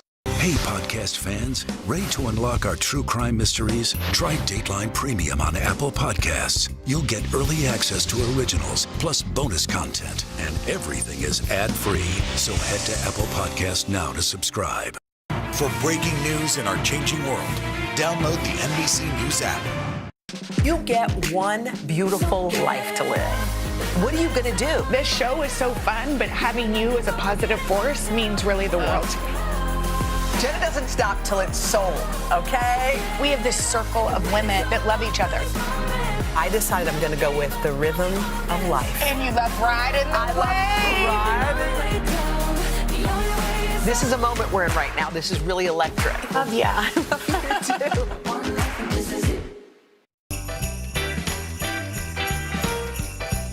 All right, we've got just one more region to go here on today's Great American Holiday Cookie Swap. Can you believe it? The hours are just flying by. We've been to the Northeast, the Southeast, the Midwest, and the Southwest. So now it's time to head back west for the final frontier of flavor. Let's kick things off in California with Gaby Dalkin's tart and tasty ode to the holidays. Hey guys, it's Gaby Dalkin. I'm a cookbook author and founder of what'sgabycooking.com, and I am from the golden state of California. Today we are making lemon white chocolate chip cookies, which if you've been to California, you know we're obsessed with citrus. It's a play on a traditional sugar cookie, and I know you guys are gonna be obsessed. All right, first things first for these sugar cookies, we're gonna cream together our butter and our sugar. So I'm using a combination of brown sugar and white sugar and room temperature butter. You're gonna put that into your stand mixer and really let it cream together for like 2 to 3 minutes. Once that's done, you're gonna go ahead and add your egg. And then also to that, I'm gonna add 3 teaspoons of lemon extract. Then we're just gonna put our mixer back on and mix this together until it's combined. Now we need our dry ingredients. We're just gonna do 2 1/4 cups of flour. So I like to scoop and level. So scoop it off and then just take like a knife or anything with a flat edge, level it out. 2 1/4 cups right into our mixer. And this is just all-purpose flour. Like no need to buy anything fancy for this recipe. And to that, we're gonna add some baking soda. And then the key to cookies, which I never did as a child because it freaked me out that there's salt in your cookie. Now as a 30-something-year-old, I'm like, what was I thinking? You need the salt to amp up all the flavors. So we're gonna add a little bit of kosher salt and just mix it until all the streaks of flour are gone. Okay, that is perfect. Just grab your spatula, scrape down any of that beautiful sugar cookie dough. Last thing we're gonna do, look at this dough. It's like perfect, it's perfectly combined. The last thing we're gonna add to this are the white chocolate chips. So just about 12 ounces, a cup and a bit, and then take your spatula. This is a tricep workout because now your dough is like thick. Stir all this in until it's evenly combined. Okay, so the dough's been in the fridge for 2 hours. It was painful, but we made it through. It looks the same, but trust me, chilling it makes a difference. And you're just gonna scoop out 8 to 12 per baking sheet, nothing crazy. If you're using one of these, you don't even have to roll them into a ball. If you don't have a cookie scoop, flying dough. Do about 2 tablespoons each. Take the remaining chocolate chips, and we're just gonna put like 4 or 5 on top of each cookie. And then as they bake, it'll spread out and be like the most perfect Instagrammable cookie you'll ever make. Okay, I'm gonna finish the rest of this tray, and then these are gonna go straight into the oven for about 9 to 11 minutes at 350 degrees. Okay, these look incredible. We're just gonna carefully transfer these to our serving platter. You guys, my house smells insane. I'm so excited about this. Get them all on here. And then we gotta take a bite because what's a cookie party if you don't eat them all? These are incredible. You're gonna be obsessed. Make them. Merry Christmas and happy holidays from California. Hello everyone, I'm Chef Eduardo Garcia, and I am proud to be representing the great state of Montana. I'm the host of the cooking show Big Sky Kitchen and the owner of the food brand Montana Mex. Today I'm going to be showing you how to bake a huckleberry pine torte cookie inspired by the berries that we pick in the late summer months here in Montana. So the first step in making our huckleberry jam is you have to find some huckleberries. I usually don't find huckleberries until late July. Maybe in your part of the country you'll find them sooner. But huckleberries are a perennial berry. They look very much like a blueberry. We'll place 4 cups of our huckleberries into a small saucepan. And next up, we'll put a 1/4 cup of lemon juice. I like to add a little acidity to our jam and jelly because they are loaded with so much sugar. We'll add this to our pot.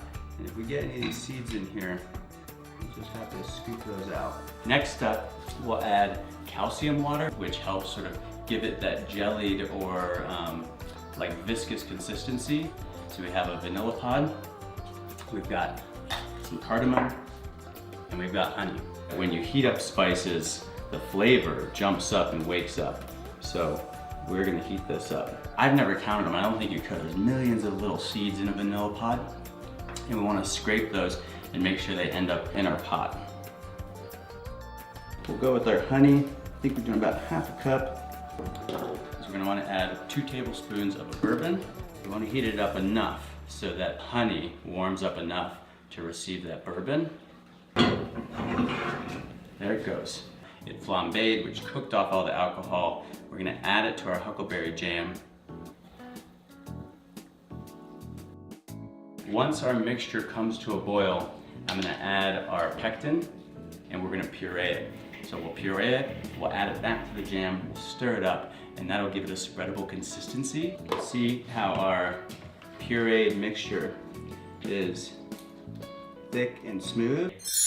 I've already made my dough, but basically very similar to many cookie recipes, our dough is composed of creamed butter and sugar, flour, but what makes it a Linzer cookie is the ground almond that's present in it. So usually it's a little almond extract and ground almond themselves. This is just a gentle, slow process where we're gonna start always from the center and work out, bouncing around to all sides here. I'm gonna roll this out to about 1/4 inch thick. I'm into that. I can work with that. So now we get to cut our cookies. And so we're gonna go to the very edge, just like this. I'm gonna push down evenly. These are the bottoms, now we'll cut the tops. The tops for a Linzer torte cookie are gonna have a little window into the interior jam or jelly filling. And just for fun, my brother-in-law made us a great little owl cutout. It's also a bird that I hear every night here in Montana almost. This is a heart cookie cutter, and we're gonna pop a heart right here into the center of our owl. From here, we'll bake our cookies off at 350 degrees, 8 to 10 minutes. And the next step is a fun one, spreading our jam. Right into the center. Got our jam evenly spread out over our cookies. We'll take our tops, give it a nice gentle, just push. Now we want to dust it with a little powdered sugar, AKA blizzarding Montana snowfall. Now, I'm gonna add a touch to this. We've got some ponderosa pine needles. These are edible flowers, fine edible silver. Because our state of Montana has such a rich history in mining, and in the history of mining, I thought I can't miss this opportunity. I think that there would have been a miner somewhere on a mountain somewhere that could you have told him about this cookie, even described it to him next to a campfire. A smile would have creased his wrinkled face. I hope you love this cookie as much as I loved preparing it for you in honor and in pride of this great state of Montana.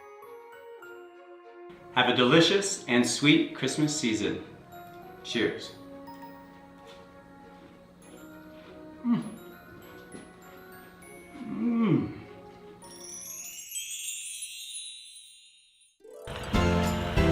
Hey everyone, I'm Chef Antonia Armenta, representing the Cowboy State, Wyoming.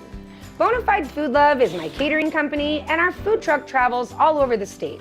When I'm not cooking, I'm an Eagle medicine woman, and I love riding my motorcycle all over the United States.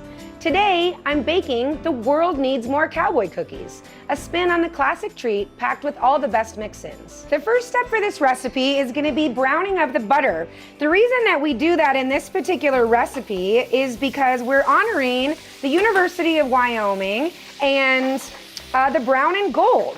Those are our colors, and the title for these cookies come from the University of Wyoming's tagline, "The world needs more cowboys." You can see that the butter, your pan is nice and hot. So we're going to continue to stir the butter so that the butter fat browns, and then we're going to pull it off to the side and allow it to cool until it comes back to a solidified state that looks like this. And when it's back to this consistency, you have your beautiful browned butter that creates the caramelized flavor in these cookies. From there, we would add our browned butter into the bowl once it's had an opportunity to cool. So we have 1 stick of browned butter. We're also going to add 1 stick of softened butter. And then we'll start adding our sugar to those to cream. The vanilla needs to go into the butter and the sugar. And we'll give that just 1 more quick spin. We'll then add our dry ingredients. So first, in our flour, we're going to add our baking powder and our cinnamon. And then we want to make sure that we're adding our cracked eggs now that the butter and sugar has had an opportunity to cream and come together a little bit. And we're going to give this another spin and let them combine nicely until it's all together. Then you're going to add in your flour and dry ingredients. We're going to gently combine the ingredients just until it starts to pull together. Then these cookies have a lot of add-ins. So we first start with the heaviest, with our oatmeal, and let it gently combine for just a few moments. And then I like to add all of the rest of my deliciousness. My family really enjoys craisins instead of raisins, so we put some cranberry, dried cranberry in there. We also love the coconut for the chewy texture and the flavor that it gives. And then you really could use any type of nut, but we prefer pecans. We're just going to lightly combine all of these until it pulls together into a nice batter. I like to say that you can see it start to climb out of the bowl. Once it starts to climb, we're ready to start putting them together. We like to place them on the sheet about 2 inches apart so that there is room for them to spread. And now that we have our cookies on the sheet ready to go, the last and final touch that we love is just a little sprinkle of sea salt. It gives it that wonderful contrast to the sweet. The little bit of salt is so refreshing. Look at these beautiful The World Needs More Cowboy Cookies. Ready for your Christmas delight, and we hope you have a really happy holidays from Wyoming. Stick around because we have more coming up from our West Coast chefs right after this. Hey, podcast fans, ready to unlock our true crime mysteries? Try Dateline Premium on Apple Podcasts. You'll get early access to originals, plus bonus content, and everything is ad-free. So head to Apple Podcasts now to subscribe. Today is now a podcast, available every morning. Listen wherever you get your podcasts.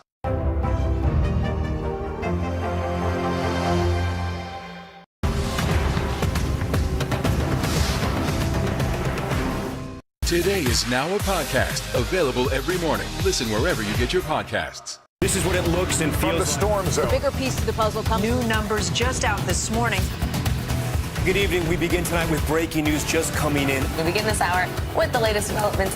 We're coming on the air with some shakeups big time on Capitol Hill. How much water ultimately will be forced inland? Whenever it happens, wherever you are, NBC News, streaming free now.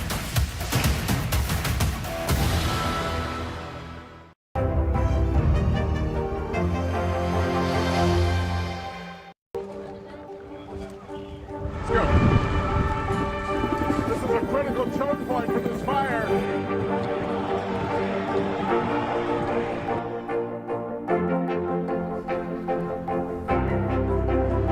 And good evening from New Orleans. Nice to really spend some time with you. Appreciate it.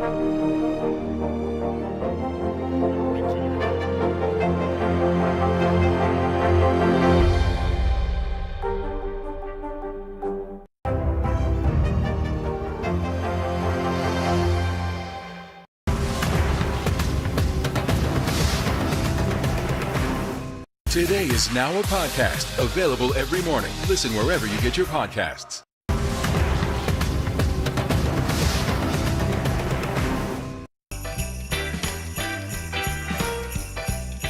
Welcome back to the Great American Holiday Cookie Swap. We are in our final region of the United States, the West. And up next, one of YouTube's most popular bakers, the host of Nerdy Nummies. Rosanna, take it away. Hi everyone, it's Rosanna Pansino. I can't wait to share this cozy cookie recipe with you all. I grew up in Seattle and my home state of Washington is known for apples. So to celebrate Washington apples, I'll be showing you how to make these delicious apple cider cookies. Growing up, we had an apple tree in our backyard and every year we would harvest the apples and make fresh apple cider and apple pie for the holidays. Needless to say, my family and I love apples. To start, in front of me, I have a large mixing bowl and in it we are gonna mix our brown butter, our brown sugar, and our granulated sugar. Then whisk together till well combined. All right, this is looking good. Now we're gonna add some more ingredients. We're gonna add a whole egg, the yolk and the white, plus an extra yolk. We're gonna add some vanilla extract. Delicious. This is an apple cider reduction. If you've never made one of these before, I highly encourage you try it. It smells so good. You don't even need holiday candles when you're making this. The entire house smells like heaven. Now take your whisk again and whisk together till well combined. Now, in a medium bowl, we're gonna mix together our dry ingredients. And here I already got a bunch of our spices. All that's left to add is 3 cups of flour. And 3. Boop. Once you've got all the ingredients in the bowl, whisk together till well combined. There we go.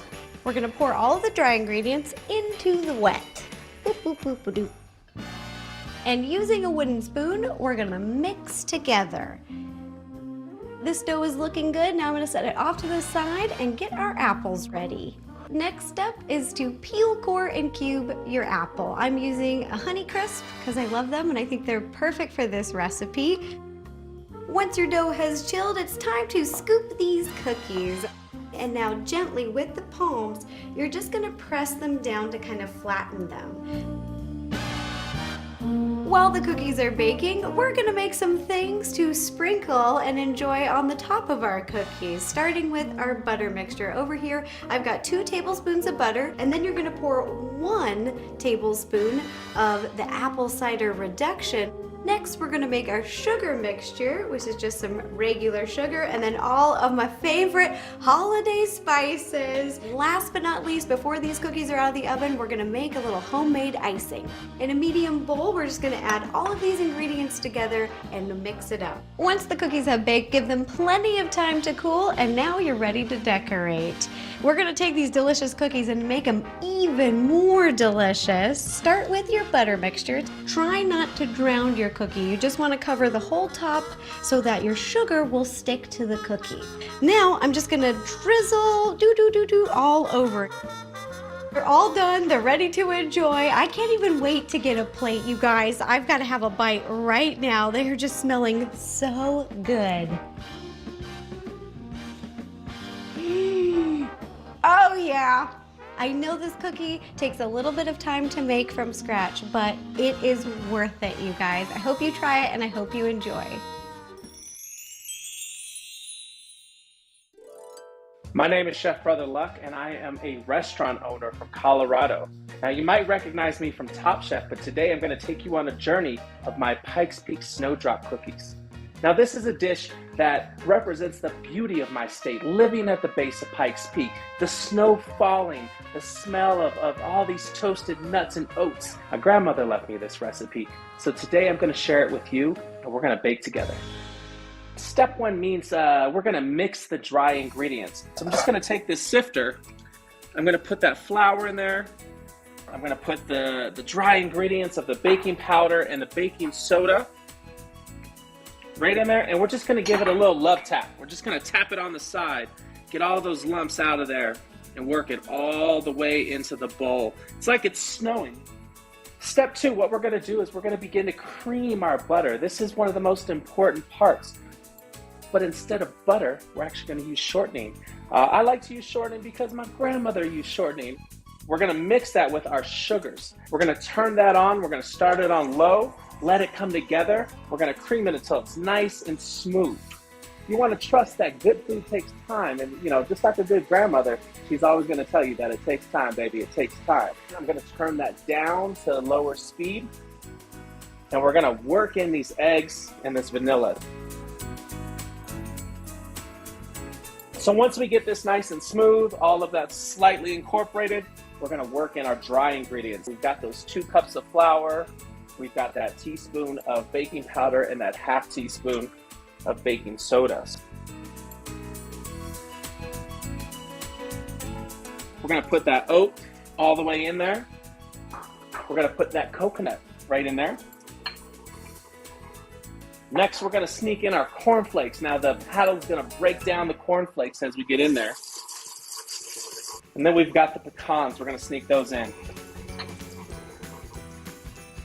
Once this comes together, and it doesn't take long, you'll see this beautiful crumbly cookie mixture.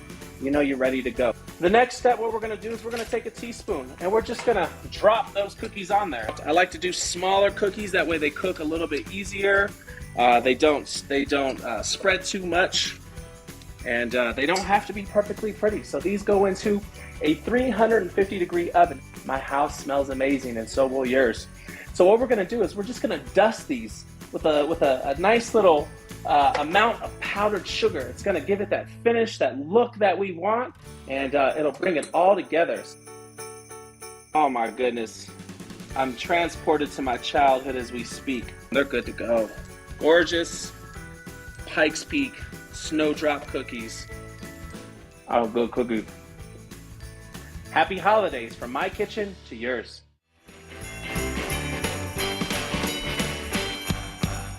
You get one beautiful life to live. Jenna doesn't stop till it's sold. We have this circle of women that love each other.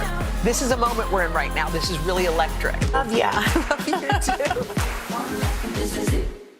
Today is now a podcast available every morning. Listen wherever you get your podcasts. Let's go. This is a critical choke point for this fire.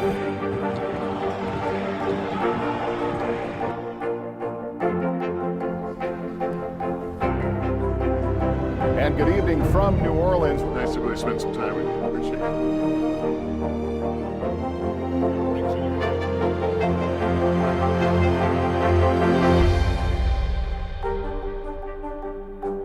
Hey, I'm Hallie. It's good to be with you tonight. There's another legal filing today, and I want to cut through some of the weedsy stuff. And let's just get to the point. They have started to vote on the PACT Act. If you're like, Hallie, stop speaking Washingtonese. This bill would basically give health care to veterans who have exposed to these toxic chemicals. So, Scott, I'm trying to make this as not DC as possible. The increased sort of anger that we've seen now in politics. I saw you searching for, I think, your microphone, Danny. You are out. I was trying to do it on the slide. Live TV, man. It's okay.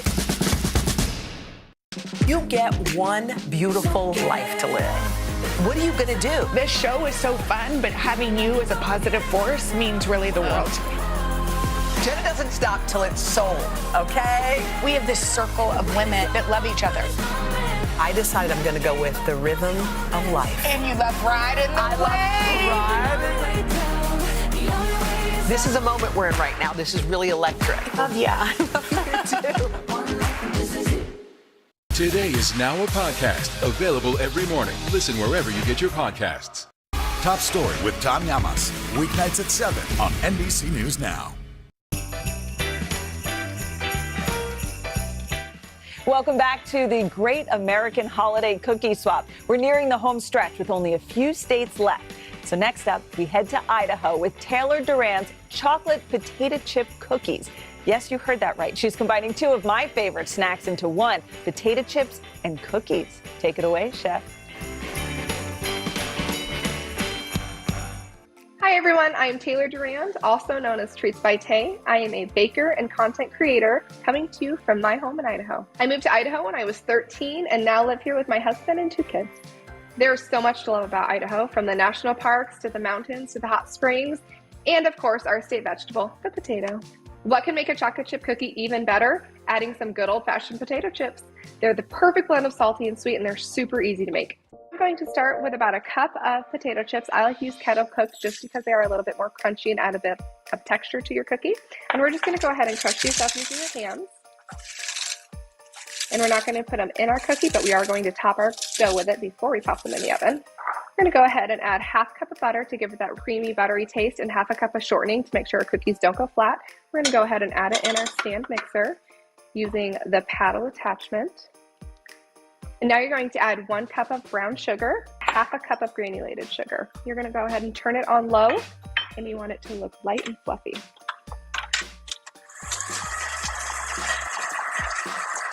Now that that is well combined, it's looking pretty fluffy, we're going to go ahead and add 2 large eggs.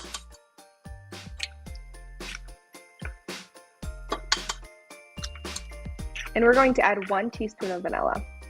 And we're going to turn the mixer back on low and mix it until it's well combined. Now I have 3 cups of all-purpose flour I'm going to go ahead and add into my mixer. 1½ teaspoons of sea salt, I'm going to go ahead and add that in. And 1½ teaspoons of baking soda. While this is slowly mixing, we are going to take our chocolate. I prefer to use dark chocolate. The bitterness is a perfect mix with that potato chip. A little bit of salty on the top. I'm going to chop it up. You want some chunky pieces, and you can do them smaller if you'd like.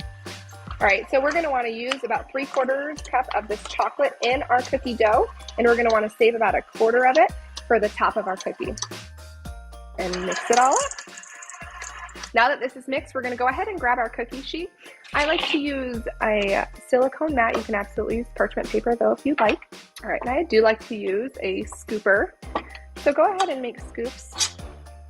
You're going to want about 24 total, about the size of a golf ball, and you're going to roll it up in your hands. And now you're going to go ahead and roll the top and some of the sides of the potato chip so it looks all crunchy on the top. And you're going to want the potato chip side up. And I like to use a good amount of potato chips on there just to get that salty crispiness.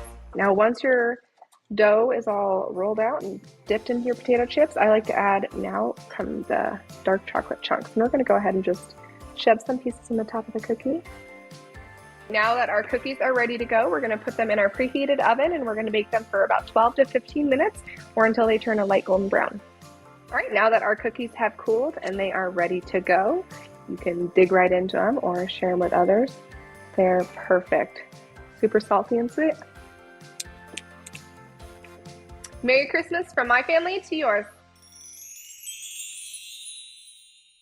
Hi today all day, it's Michelle Lopez. I'm a baker and the woman behind the blog Hummingbird High, where I share a behind the scenes look of my adventures in the kitchen. I'm joining you from my home in Portland, Oregon. And did you know 99% of the hazelnuts in the United States are grown in Oregon?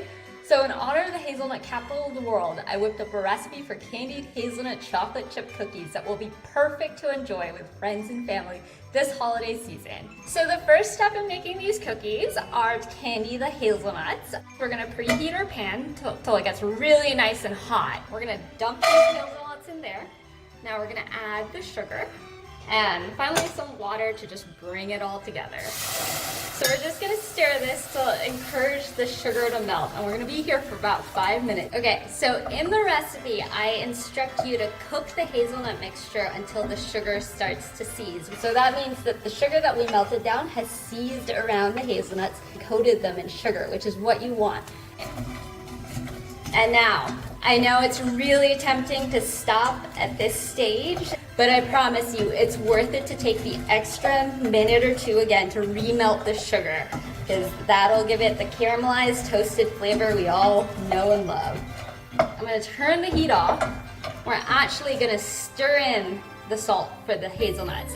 Don't skip this step. It's time to make the cookie dough. I've got my flour all measured out, and I'm gonna go ahead and combine it with the rest of the dry ingredients. That includes baking powder, baking soda, and kosher salt.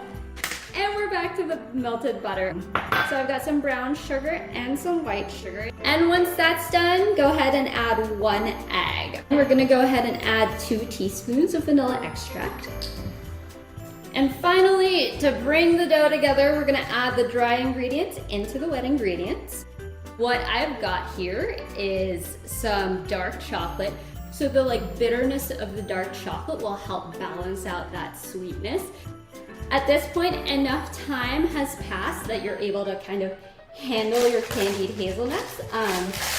They should have cooled into this really cool slab of candied hazelnut brittle. For these cookies, I've gone ahead and I've chopped them up into smaller pieces. I really like to use this handy cookie dough scoop. I've lined this with parchment paper to prevent the cookies from sticking.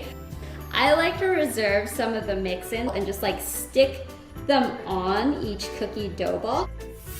I've got my favorite chopping board, which happens to be the state of Oregon. You can see the candied hazelnut has melted a little bit and kind of hardened again to create this caramel shell. It's really, really good.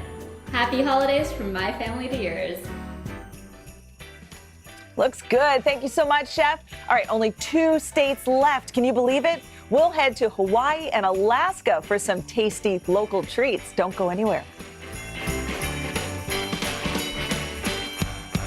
You get one beautiful life to live. Jenna doesn't stop till it's sold. We have this circle of women that love each other. This is a moment we're in right now. This is really electric. Love ya. Love you too. The big variable, the storm surge. Why was it important for you to be here? What kind of training regimen? How you doing, Lester?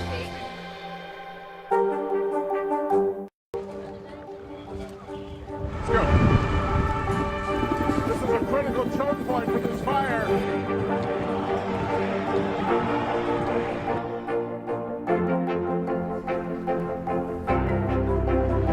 And good evening from New Orleans. Nice to really spend some time with you. I appreciate it.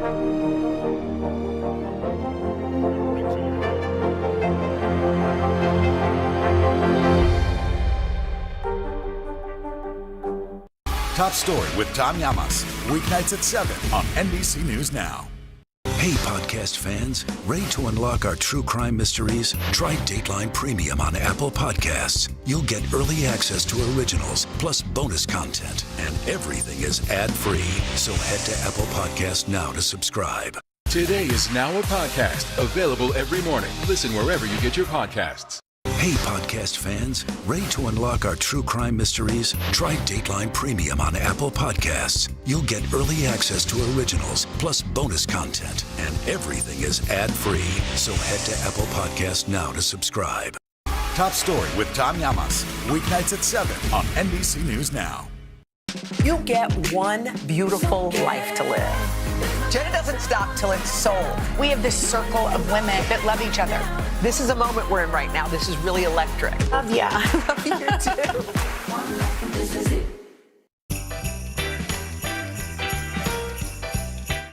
Welcome back to our first ever Great American Holiday Cookie Swap. We've got just 2 states to go. First up, get some gloves and pull up those snow pants. We are headed to Alaska. Hi everyone, Chef Mandy Dixon here, coming to you from the Tuskegee Bay Lodge kitchen near Homer, Alaska. Here in Alaska, we rely a lot on the natural world. We often forage and preserve our wild ingredients. And today, I have some raspberries that I gathered in the summer. And now I get to use them to bake up a homemade cookie twist on a classic, the s'mores. So let's get started and make wild berry s'mores cookies. Okay, I have our frozen raspberries that I processed in a food processor and strained through a fine mesh strainer. And I'm gonna add in our powdered gelatin, and I'm just gonna sprinkle it on top to bloom. While our gelatin's blooming, I'm gonna start cooking our sugar. While our sugar's cooking, we're gonna whip our egg whites just until frothy with a little bit of salt. Okay, our sugar has reached 248 degrees. So we're gonna turn the heat off. We're gonna remove our thermometer, and our berries have bloomed with the gelatin, and we're going to add in the berry mixture into the sugar. And now we're going to slowly pour in our berry mixture into our egg whites and whip the mixture until it's doubled in size. Just going to remove the bowl here.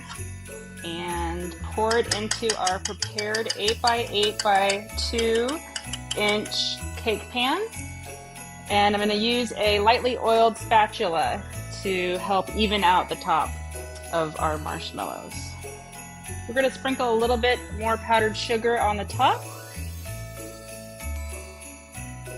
And we're going to leave it to set overnight. So here I have our graham cracker dough that I've placed into about a 1/2 inch round and chilled in the refrigerator for about 30 minutes. And I'm going to place a piece of parchment paper on top, and we're going to roll it out to about an 1/8 inch thick. Slowly peel our parchment paper off of the top. We're going to use our 2-inch round cutter again to cut out our cookies. I'm just docking the cookie dough here with a fork to release the steam during the baking process, which will allow the cookie to bake evenly with no air pockets. All right, I'm just going to slide this parchment paper with our cookies onto a sheet pan and put them in the oven at 350 degrees for about 20 minutes. Okay, our graham crackers have finished baking and they're nice and golden brown, and we're ready to assemble. So first we're going to take a small dollop of melted chocolate and we're going to place it right in the middle of the cookie and secure one of our wild berry marshmallows right on top. Okay, next we're going to take our handheld torch and we're going to torch the top of the marshmallow just like you would over a campfire and secure the other graham cracker on top.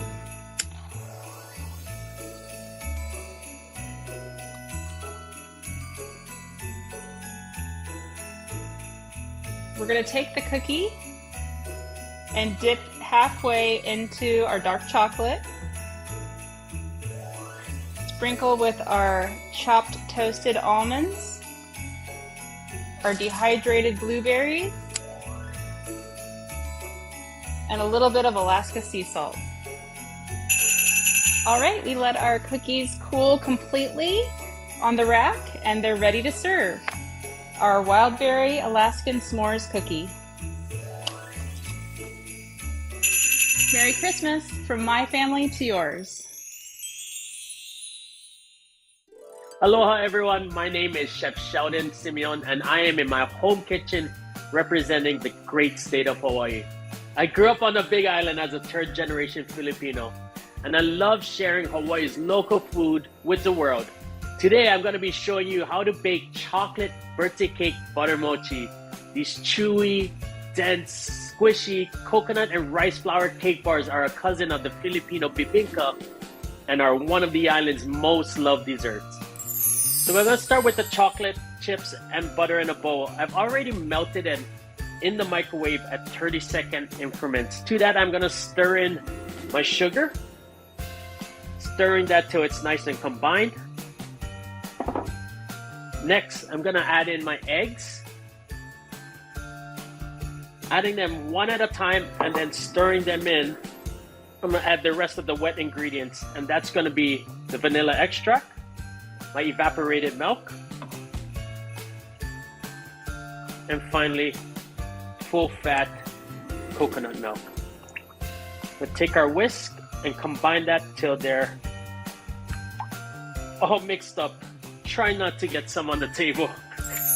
To my large mixing bowl, I'm gonna add my mochiko flour. I'm gonna add my cocoa powder and then my baking powder. We'll stir that slightly before we combine it.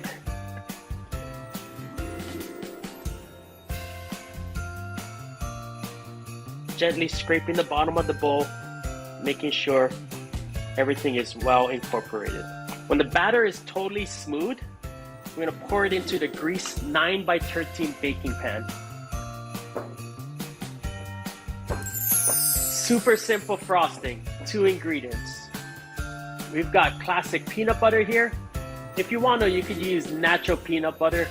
For me, I'm going with the classic. Then we're gonna take some turbinado sugar. So we've got the cake out of the oven. I've let it slightly cool down just a bit. Pop this off.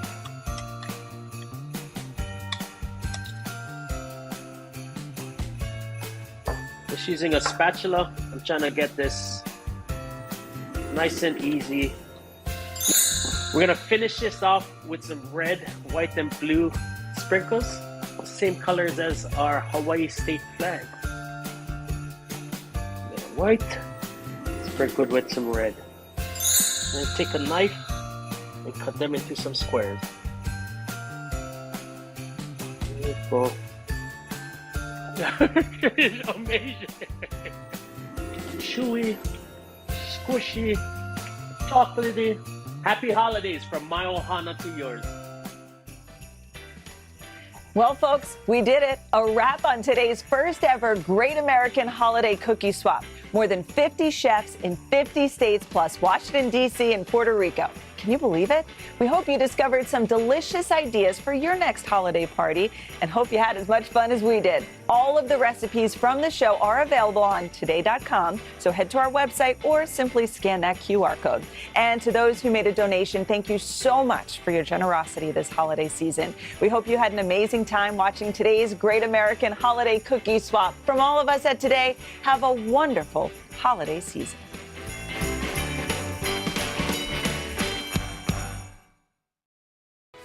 Good Wednesday morning. The votes are counted in Georgia. 1 week into December, the midterm elections are finally over. It is December 7th. This is Today. Warnock wins. The people have spoken. Democrat Raphael Warnock defeats Republican Herschel